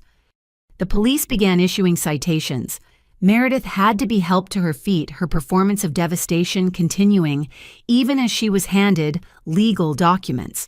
My mother loudly threatened lawsuits, discrimination charges, and media campaigns. "You haven't heard the last of this," Patricia shouted toward my house. "The whole world will know what kind of person raises her own sister's wedding." As the wedding party finally dispersed, still live-streaming their tragedy, I remained inside. Through the windows, I watched the last of the cars leave designer shoes and formal wear retreating in defeat. Marcus knocked once the property was clear. I let him in, emotionally exhausted, despite never leaving my house. "I got it all," he said, showing me his phone. Bradley's confession about the development plans, the premeditated nature of this whole scheme. This isn't about a wedding or family traditions. It's about money and real estate development. Will it matter? Look at the narrative they're creating. Truth has a way of surfacing. Marina Chen is going to be very interested in this recording. After Marcus left, I walked through the house to the back porch. The ghost of wedding setup remained. A few forgotten flowers, chair impressions in the grass champagne cork near the heritage oak tree. The lake house had survived another assault, but the cost kept mounting. My phone had dozens of messages, some from family members who'd seen the live stream condemning my cruelty, others from friends offering support. One stood out, from my father. "Saw the circus on social media. You did the right thing. Meredith made her choice when she picked greed over family. Your grandmother would be proud of you standing firm. The truth will come out." As evening painted the lake in shades of rose and gold, I sat on the dock where Grandma and I used to fish. The loons called across the water, their haunting sound, a reminder that some things endure despite human drama. Meredith had her wedding story now, just not the one she'd planned. The bride rejected at her grandmother's house, turned away by her heartless sister. But thanks to Bradley's careless words and Marcus's careful documentation, the real story would soon emerge. A tale of greed dressed up in white lace development deals hidden behind family drama. The war for the lake house continued, but today's battle had revealed the true motivations behind my family's campaign. It was never about tradition or family unity. It was about money, pure and simple. And that truth, once exposed, would change everything. Elizabeth Hartley's conference room had become my second home over the past months, but today felt different. Today we weren't playing defense anymore. Spread across the polished table were transcripts of Bradley's recorded confession, Marina Chen's preliminary investigation findings, and a thick folder labeled Countersuit Documentation. Bradley's statement changes our entire legal position. Elizabeth explained, her voice carrying the satisfaction of a chess player, seeing checkmate 5 moves ahead. He admitted to a conspiracy to force a property sale through manipulation and harassment. That's federal territory. Conspiracy to commit fraud, potential RICO violations if his firm was involved. James Morrison, the criminal attorney Elizabeth had brought in for consultation, nodded gravely. The wedding day recording is devastating for their case. He explicitly stated that the marriage was part of a scheme to contest the will and force a sale. That's marriage fraud on top of everything else. I studied the transcript again, Bradley's words in black and white. Meredith promised she could deliver once they're married, and she has stronger family standing to contest the will. What about the GoFundMe? I asked. Wire fraud, James said without hesitation. They collected over $50,000 using false pretenses, claiming financial hardship while planning property development deals. That's textbook fraud. Elizabeth pulled up her laptop. Marina's investigation uncovered more. She found emails between Patricia and the same developer from 4 years ago, the one your grandmother documented. They've been planning this for years, just waiting for your grandmother to pass. The scope of the deception still took my breath away. While I'd been grieving Grandma, they'd been scheming to profit from her death. I want to file countersuits, I said firmly. All of them. Defamation, fraud, conspiracy, property damage, everything. There's more, Elizabeth added. 3 of the wedding vendors have agreed to testify. They're furious about being dragged into fraud. The tent company is suing Meredith separately for the remaining balance and damage to their reputation. Over the next 2 hours, we crafted a legal response that would shift the entire narrative. We weren't just defending anymore. We were exposing a calculated campaign of fraud and deception. That afternoon, Marina Chen called with an update. My editor approved the full investigation. It runs Sunday, front page with online multimedia components. Alita. What I've uncovered goes deeper than just your family. Bradley's firm has a pattern of these schemes. They identify properties through family conflicts, then exploit the situations. How many others? At least 6 in the past 5 years.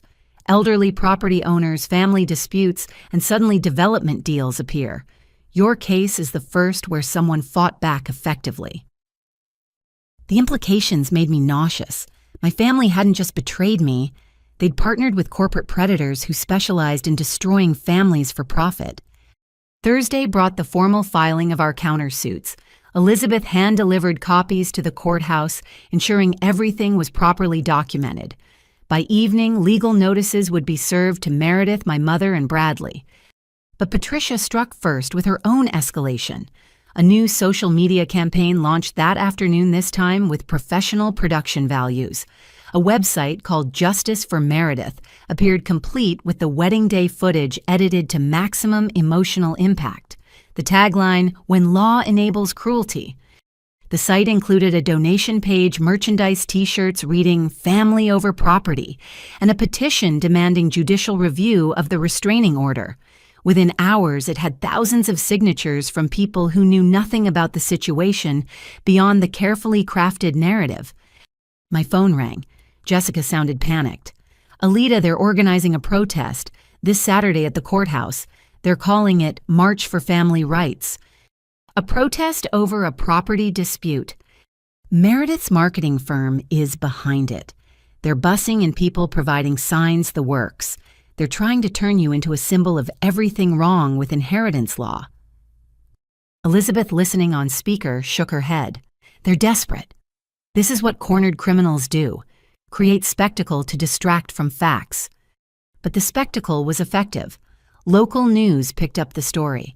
The heartbroken bride, denied her grandmother's venue, became a rallying cry for people who projected their own family disputes onto our situation. Facts became irrelevant in the face of emotion. Friday afternoon, as I prepared for whatever Saturday would bring, an unexpected ally emerged. Nancy Patterson, Bradley's former secretary at the development firm, contacted Elizabeth. "I quit 6 months ago because I couldn't stomach what they were doing," she explained over the phone. "When I saw the news about the wedding incident, I recognized the pattern. I have documents, internal memos about targeting family properties, strategies for exploiting inheritance disputes." "Would you be willing to testify?" Elizabeth asked. "More than willing. They destroyed my aunt's family the same way. Turned her children against each other over lake property, then swooped in to buy it cheap when everyone was exhausted from fighting." Nancy agreed to meet with Marina Chen, adding another layer to the investigation. The counter-narrative was building brick by documented brick. Saturday's protest materialized exactly as threatened. 200 people gathered at the courthouse, many who'd never heard of our family before that week. They carried signs, "Families before property," "Stop legal abuse," "Justice for Meredith." Meredith appeared in a simple sundress, no longer the elaborate bride, but the wronged sister, seeking justice. She spoke to the crowd about family values tradition, the American dream destroyed by legal technicalities. My mother stood beside her, the picture of maternal solidarity. I watched from Elizabeth's office window high above the crowd. The spectacle was impressive, but something had shifted. Where once I might have felt guilty or doubted myself, now I saw the manipulation clearly. Every tear, every gesture, every word calculated for maximum effect. "Let them perform," Elizabeth said quietly. "Marina's article drops tomorrow. The truth has a way of cutting through theater." As if on cue, my phone buzzed with a text from Marina. "Final fact check complete. Story goes live at midnight. Bradley's firm just lawyered up. They know it's coming. Be prepared for blowback." The protest continued for hours, with Meredith giving interview after interview, each one painting me as the villain who chose property over people. But Bradley was notably absent, already distancing himself from the scandal he'd helped create. That evening, I returned to the lake house. The security system showed all quiet, the restraining order finally providing real protection. I walked through Grandma's garden, now healing from the wedding preparation damage. The heritage oak bore scars, but stood strong. At 11:59, I sat on the porch with my laptop ready to watch the truth finally emerge. Marina's investigation went live exactly at midnight, the headline stark and damning. The Lake House Conspiracy: How Developers Exploit Family Grief for Profit. The article was methodical, devastating, and thoroughly documented. Bradley's firm's pattern of exploitation, the forged documents, the financial fraud, Patricia's years of stealing from Grandma, the recorded confession from the wedding day, Nancy Patterson's insider testimony, everything laid bare with journalistic precision. Within an hour, the story was trending. The same social media ecosystem that had vilified me began processing new information. Comments on the Justice for Meredith page shifted from support to outrage, not at me, but at being manipulated. My phone rang. Marcus Webb sounded grimly satisfied. Bradley's firm just issued a statement distancing themselves from him. He's been placed on administrative leave pending investigation. The countersuit had become something larger, an exposé of systematic exploitation of grieving families. My story was no longer about one selfish sister denying a wedding venue. It was about standing up to coordinated fraud and manipulation. As Sunday dawned over the lake, I knew the war wasn't over. Patricia and Meredith would adapt, find new angles of attack. But the truth was out, now documented and undeniable. The lake house stood protected not just by legal documents, but by public record of what had really transpired. Grandma Ruth had been right in her letter.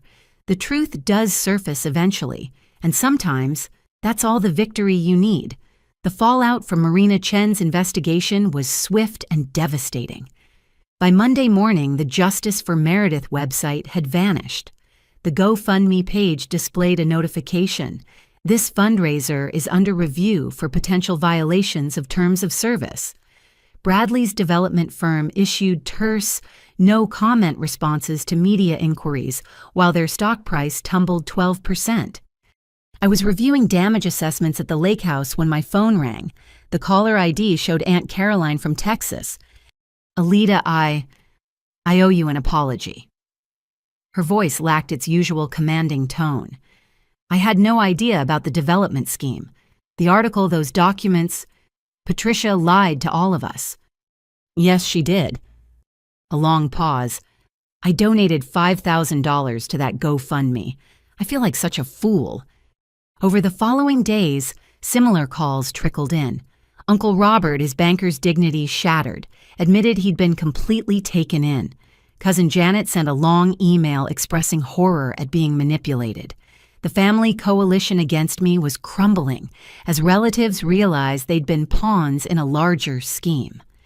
But not everyone was ready to admit wrongdoing. Cousin Derek, who'd publicly challenged me on the GoFundMe page, doubled down on social media. One article doesn't change the fact that Alita denied her sister a wedding venue. Family should come before property regardless of other circumstances.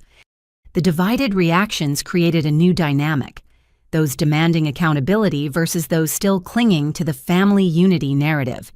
Our extended family split into factions, Thanksgiving plans already being reorganized around new loyalty lines.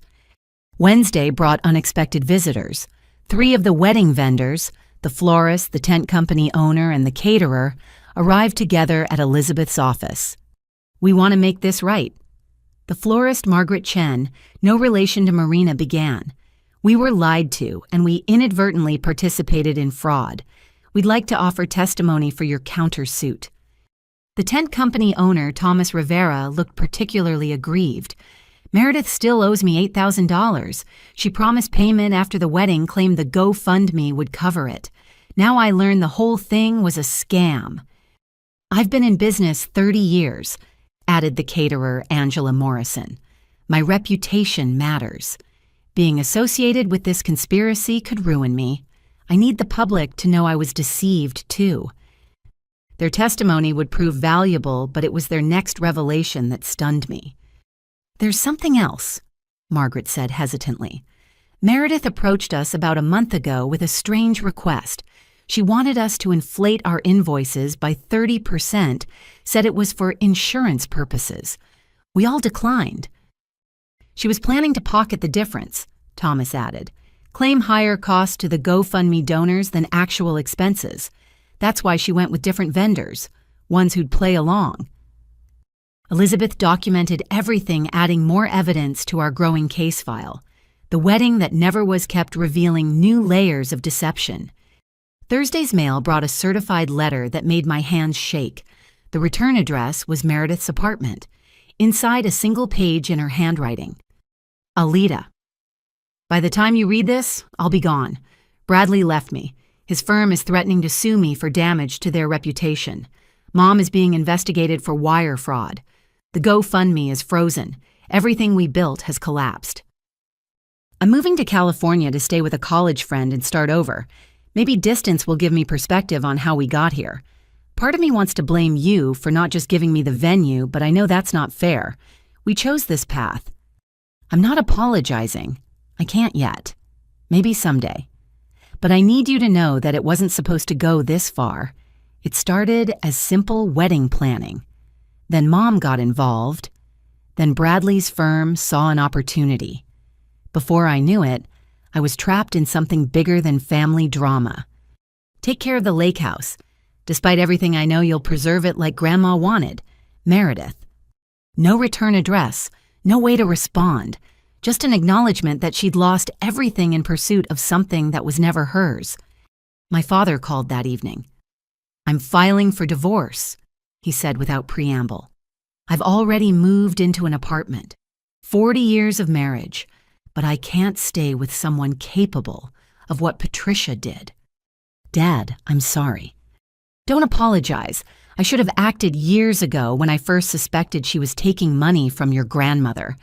I was a coward choosing silence over conflict. That ends now. Marina Chen's article mentioned evidence you'd been documenting Mom's behavior. Zintina Mpativas. A heavy sigh. I have boxes of records. Receipts, bank statements, recordings of her phone calls planning this scheme. I thought keeping evidence would protect me in a divorce. I never imagined she'd go this far. Would you consider sharing those records with my attorney? Already copied everything.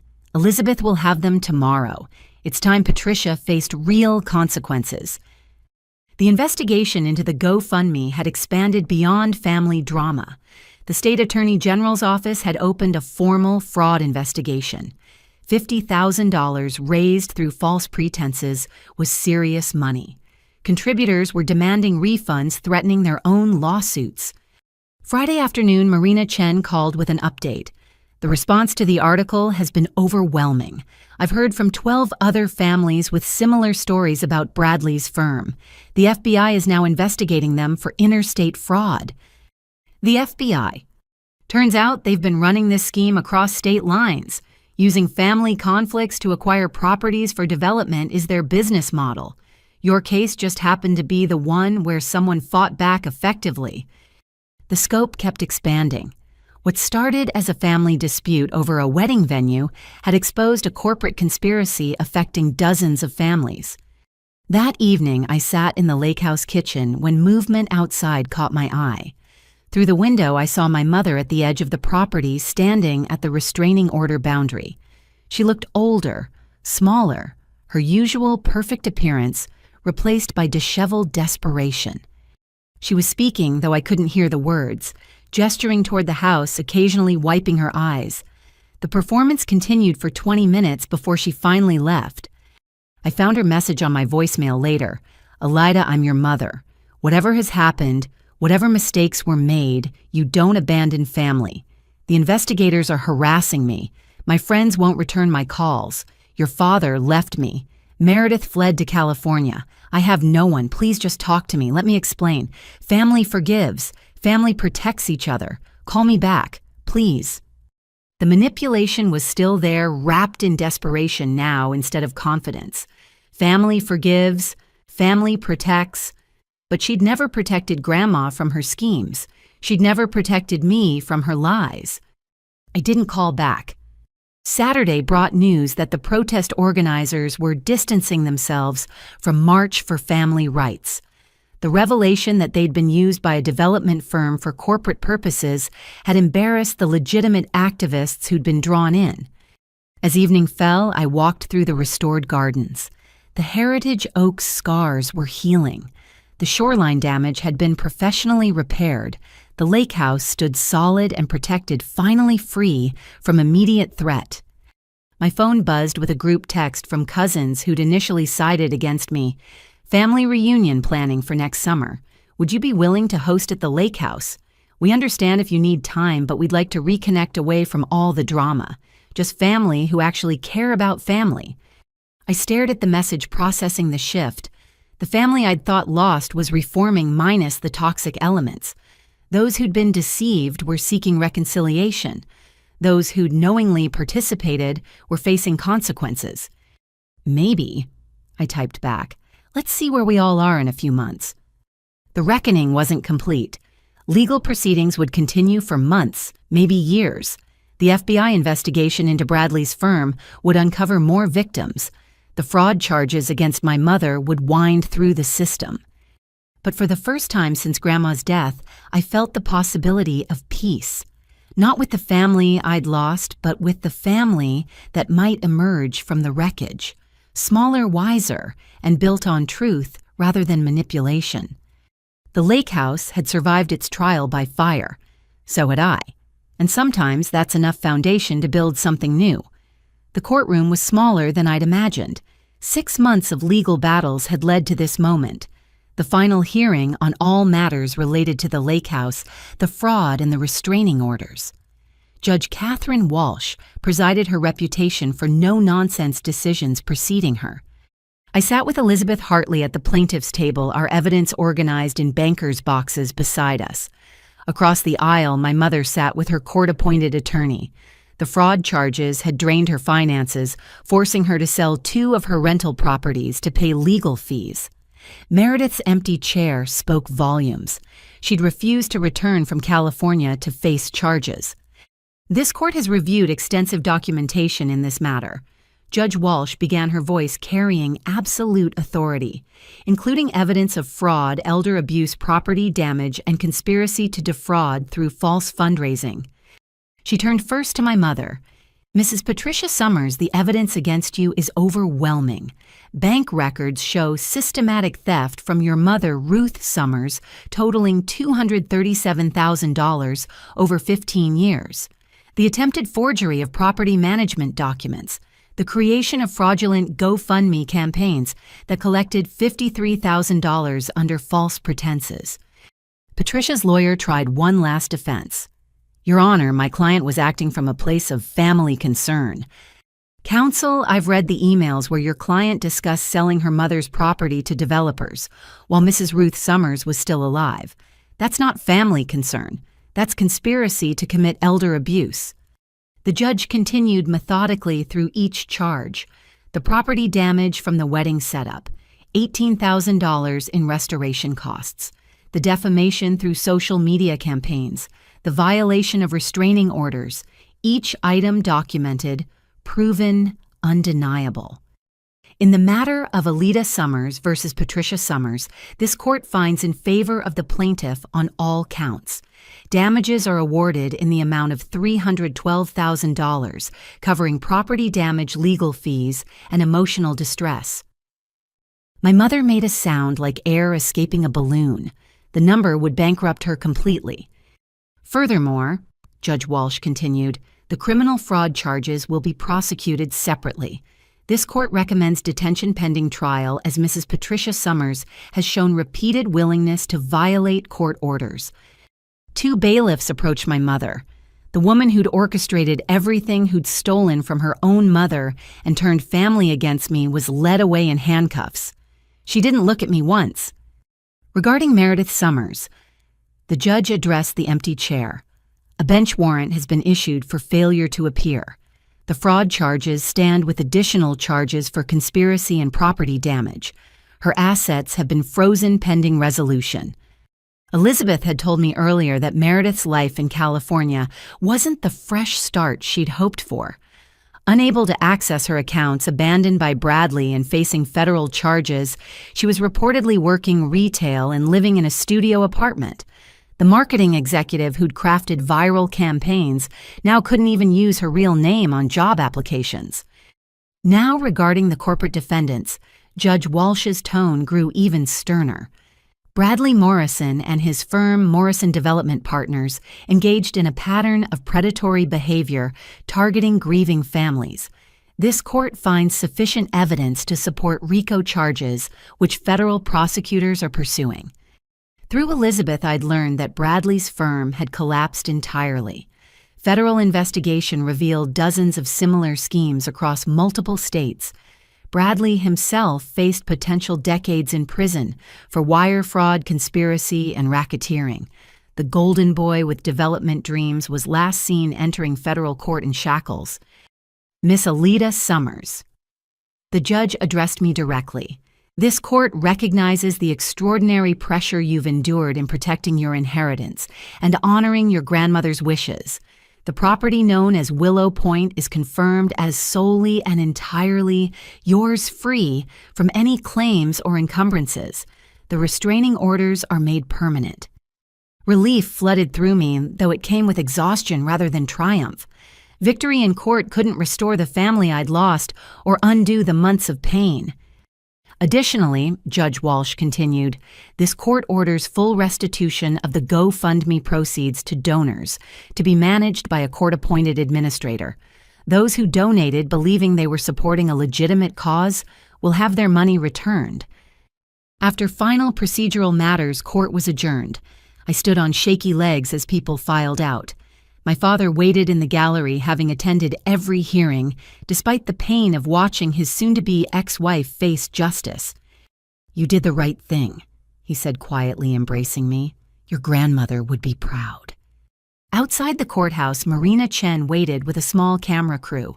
Her investigation had won a journalism award and sparked legislative discussions about protecting elderly property owners from family fraud. Alita, how do you feel about today's verdict? I considered the question. Validated but not victorious. Nobody wins when families destroy themselves over greed. I just hope others can learn from what happened here. What's next for you in the lake house? Healing.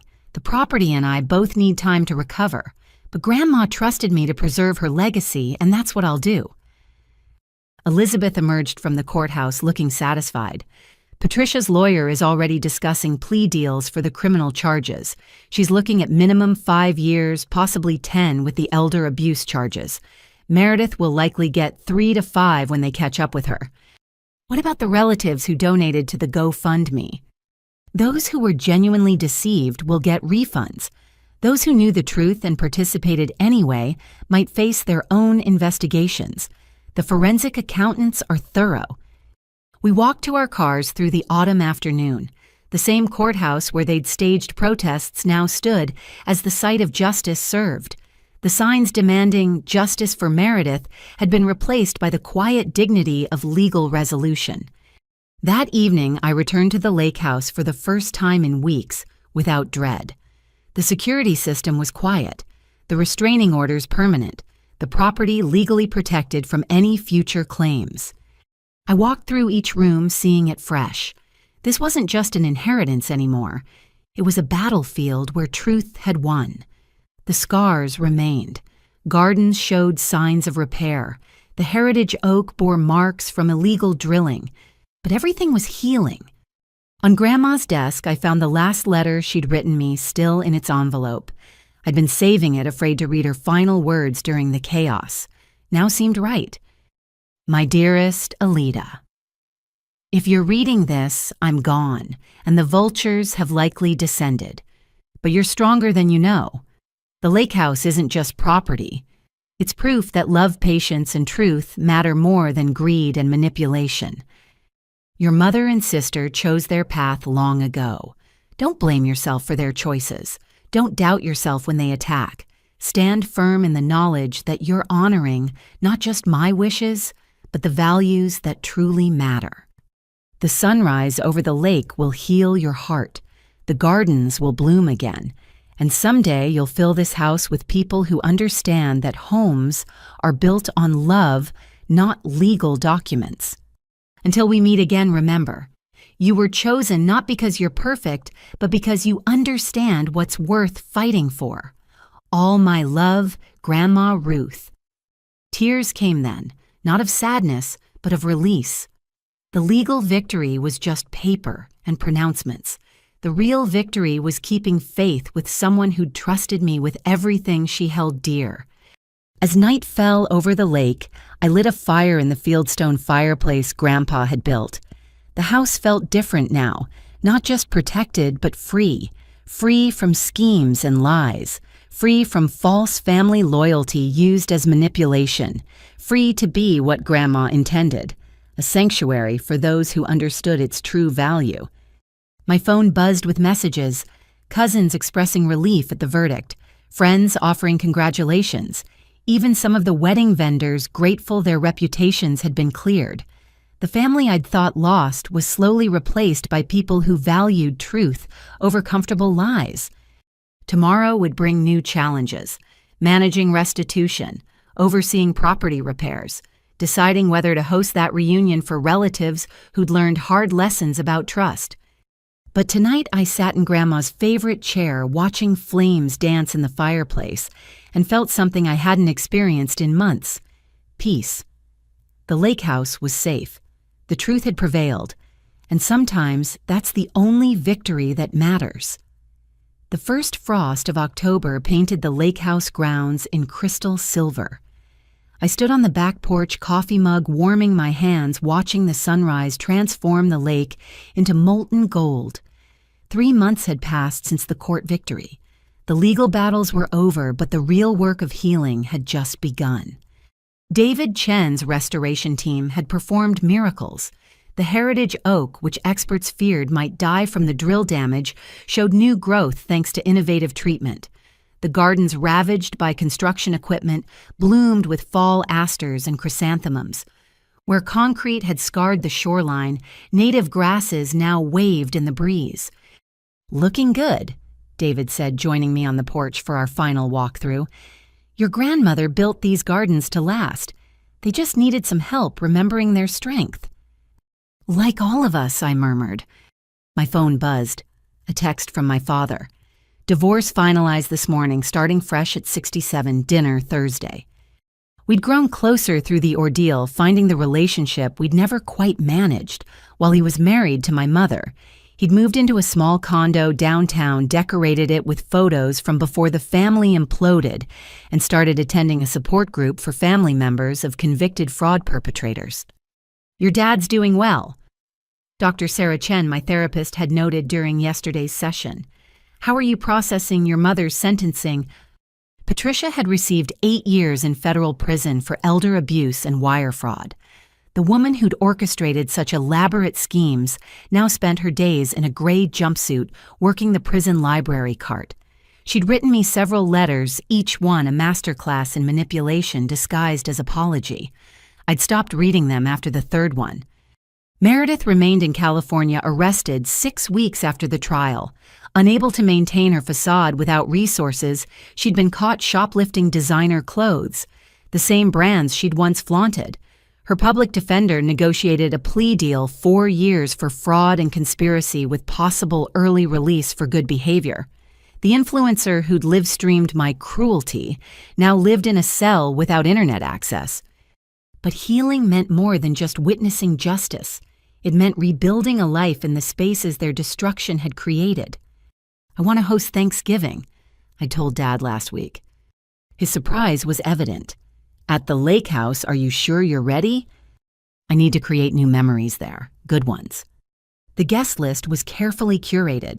Dad, of course, Jessica and her family, several cousins who'd apologized sincerely and shown genuine growth, Marina Chen, whose investigation had become a book about family fraud and corporate predation, even Nancy Patterson Bradley's former secretary, whose testimony had helped expose the conspiracy. Not everyone had earned forgiveness. Uncle Robert still insisted the family matter should have been handled privately. Cousin Derek continued posting about choosing property over people, though his audience had dwindled. They remained exiled from the new family taking shape. I'd also made peace with the wedding vendors. Margaret Chen's florist shop now provided weekly arrangements for the lake house. Thomas Rivera's tent company would handle the setup for next summer's planned reunion. We'd bonded over being deceived and had formed unexpected friendships. The sound of tires on gravel announced my first appointment of the day. Through the window, I watched a young couple emerge from a sedan, eyes wide as they took in the property. They were the third couple this month responding to my new venture. Welcome to Willow Point Retreat. I greeted them at the door. I'm Alita. You must be the Johnsons. The idea had come during a therapy session. The lake house feels too big for just me, I told Dr. Chen, but I'm not ready for permanent guests. What about temporary ones? People who need what the property offers? Thus was born Willow Point Retreat. Weekend programs for families dealing with inheritance conflicts, property disputes, and the intersection of grief and greed. I'd partnered with mediators and therapists to create workshops on healthy family dynamics around inherited wealth. We're here because my mother passed 6 months ago, Mrs. Johnson explained as I showed them to the renovated guest cottage. My siblings and I are already fighting over her house. We don't want to end up like my family, I offered gently. That's why I started this, to help others avoid our mistakes. The weekend programs were small, just 2 or 3 families at a time. We combined practical sessions on legal planning with therapeutic work on family communication. The lake provided a peaceful backdrop for difficult conversations. Your story saved us, one participant had written in a thank you note. When we saw what greed could do to a family, we chose differently. I'd also started a scholarship program with the book proceeds Marina insisted on sharing. The Ruth Summers Memorial Fund helped elderly property owners get proper legal counsel to protect their assets from family exploitation. 3 families had already been helped their properties secured against predatory relatives or developers. Evenings at the lake house no longer felt lonely. I'd adopted a golden retriever named Hope from the shelter. She'd been surrendered by a family going through their own crisis. Together we walked the restored trails, her joy at simple pleasures, reminding me that healing happens in small moments. The doorbell rang, interrupting my afternoon of scholarship application reviews. Through the peephole, I saw Aunt Caroline from Texas, looking uncertain. I opened the door cautiously. Caroline, I know I'm probably the last person you want to see, she began quickly, but I've been in therapy since everything happened. I realized I was part of the problem, always swooping in to manage family drama without really listening. I'm not asking for forgiveness, just, would you be willing to talk? We sat on the porch, autumn air crisp between us as Caroline spoke about her own journey. The family mediator learning she'd been a family enabler. The shame of being fooled. The recognition of her own jealousy over the inheritance. I donated to their legal defense fund, she admitted. Even after knowing the truth, I thought family meant supporting each other no matter what. I've learned that's not love. It's enabling destruction. We talked for 2 hours. Not reconciliation exactly, but a step toward understanding. She left with resources about healthy boundaries and a promise to do better with her own children and grandchildren.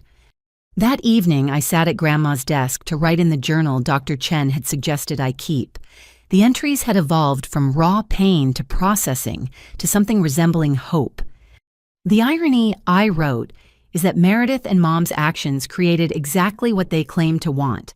A family legacy at the lake house, just not the one they envisioned.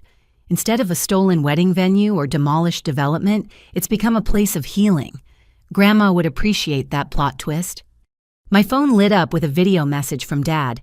He was at his support group surrounded by others navigating family betrayal. "Wanted you to see this," his message read. "You're not alone." In the video, a woman was sharing her story.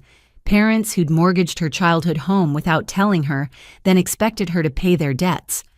Another man described siblings who'd emptied their father's accounts while he was in hospice. Each story a variation on the theme of family greed overcoming family love. But they were healing, supporting each other, choosing different paths, the ripples from our story spreading in unexpected ways.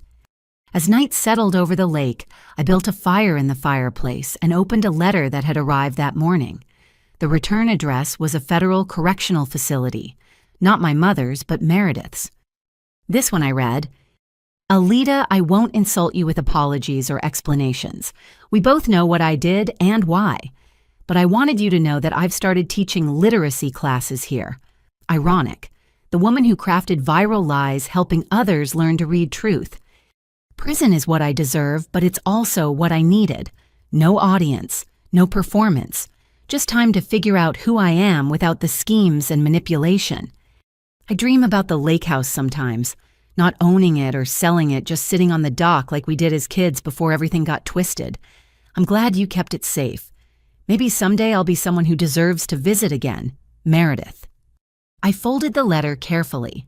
Unlike our mother's manipulative missives, this felt real. Broken, hesitant, but real. People could change given enough consequences and time. Whether that change would be enough for reconciliation remained to be seen. Hope curled at my feet as I watched the fire dance. Tomorrow would bring new retreat guests, another scholarship review, Thanksgiving planning with Dad, the work of building something positive from the wreckage. The lake house stood solid around me, scarred but strong, wounded but healing. Like all of us who'd survived the battle for its soul. Grandma's true legacy wasn't the property itself, but the strength to protect what mattered from those who would destroy it. And in that protection, finding the space to heal, to grow, to become more than the sum of our scars. 1 year later, the lake house glowed with warmth on a crisp November evening. String lights twinkled along the restored wraparound porch, and through the windows, the golden light of belonging spilled onto the lawn where Grandma's gardens bloomed with late autumn flowers. The sounds of laughter and conversation drifted across the water as I stood on the dock, taking a moment of solitude before returning to my guests. The Thanksgiving gathering had grown beyond what I'd imagined. 23 people filled the house, not with tension and schemes, but with genuine connection. My father manned the turkey station, proudly wearing the apron I'd given him that read, "Divorced and Thriving at 68. He'd become something of a celebrity in his support group, the man who'd finally chosen truth over comfortable lies. Alita. Jessica's daughter Emma ran down the dock toward me, pigtails bouncing. "Aunt Marina says dinner's almost ready." Marina Chen had become family in all the ways that mattered. Her book about our story, When Blood Turns to Water. A Family Destroyed by Greed had become a bestseller with proceeds split between victim advocacy groups and our scholarship fund. She'd arrived early to help cook, bringing her photographer husband who documented the restoration process. Inside the dining room table, extended to its full length, was set with Grandma's china. Nancy Patterson arranged place cards while her teenage daughter helped pour cider. Nancy's testimony had cost her career in development, but she'd rebuilt as a paralegal specializing in elder law protection. "Best thing that ever happened to me," she'd say, finally using law to protect instead of prey. The cousins who'd earned their way back through genuine accountability filled the living room. Cousin Amy from California had flown in specifically her twin boys, playing with hope by the fireplace. "I tell everyone about what happened," she'd told me earlier. "How I almost lost my real family to mob mentality. It keeps me honest." Even Aunt Caroline had made the journey from Texas, though her place at the table had been earned through months of family therapy sessions via video chat. She'd become an advocate for healthy inheritance planning in her wealthy Houston circles, using our story as a cautionary tale. "Everyone gather round," I called, tapping a spoon against my glass.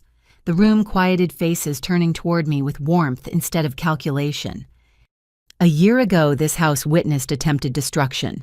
Greed, lies, and manipulation nearly tore apart not just our family, but this physical space Grandma Ruth loved so much. But tonight we're proof that sometimes destruction clears the ground for something better to grow. Murmurs of agreement rippled through the room. Dad raised his glass eyes misty. The Willow Point retreat has helped 14 families navigate inheritance conflicts without destroying each other. The Ruth Summers Memorial Fund has protected 12 elderly property owners from exploitation.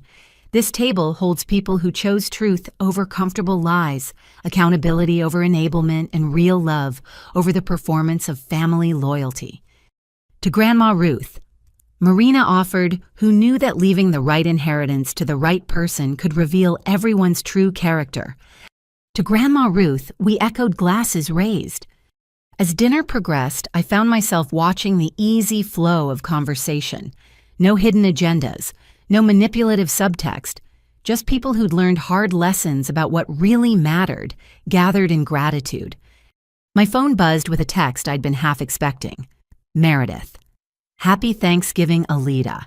Watching the sunrise from my halfway house window and thinking of the lake. Thank you for protecting what I tried to destroy. Maybe next year." I showed it to Dad, who nodded thoughtfully. "Growth takes time. She's got another year before release.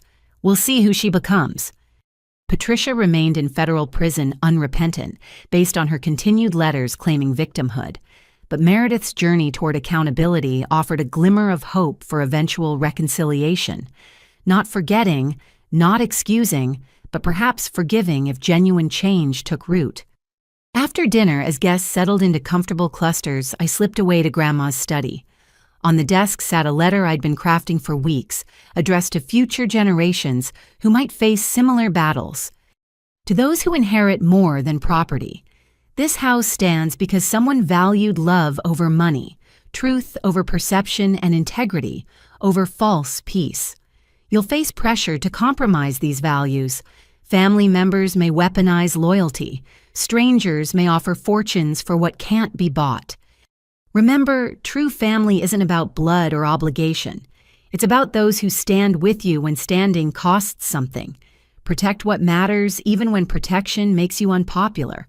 And know that healing happens not through forgetting the battle, but through building something beautiful in the ruins. The sunrise over this lake has witnessed greed and grace, destruction and restoration. Let it remind you daily that what Grandma Ruth knew remains true. We're measured not by what we inherit, but by how we honor what we're given. Alida Summers, Keeper of Willow Point. A knock at the door interrupted my writing. Amy peered in. "We're starting board games. You coming?" "In a moment." She entered, studying the room that had once held evidence of family betrayal. "You know, I used to be jealous that Grandma left you everything. Now I see she left us all exactly what we needed. You got the house, but we got the lesson." "What lesson?" "That choosing right over easy shows everyone's true character. We could have been Meredith believing we deserved what wasn't ours. Instead, we got to choose being better. After she left, I sealed the letter in an envelope marked "For the Next Generation" and placed it in the desk drawer alongside Grandma's journals. Someday, another keeper would need these words. The evening wound down with guests reluctant to leave the warmth of genuine gathering. As I walked them to their cars, each offered thanks, not just for dinner, but for the harder gift, showing them what family could be when stripped of pretense and rebuilt on truth. Finally, only Dad remained helping me clean up. We worked in comfortable silence, the dishwasher humming as we packaged leftovers. Your mother called me yesterday, he said quietly. Collect from prison. First time since the divorce. I paused, hands in soapy water. What did she want? To blame me for not stopping her. Said if I'd been a better husband, she wouldn't have needed to steal. He shook his head. I almost feel sorry for her. Imagine being so broken you can't even see your own choices. We finished cleaning as midnight approached. Dad hugged me goodbye at the door, promising lunch Thursday. Proud of you, kiddo. You didn't just save the house, you saved all of us from becoming people we'd hate. Alone finally, I walked through each room, hope padding beside me. The house felt different now, not heavy with memory but alive with possibility. In the living room, evidence of the evening remained Amy's boys' drawings on the coffee table, Marina's notebook forgotten on the mantel, Caroline's reading glasses left by her chair. Small claims on the space by people who'd earned the right through honesty and growth. The family Grandma had probably hoped for emerging from the ashes of the one she'd known was broken.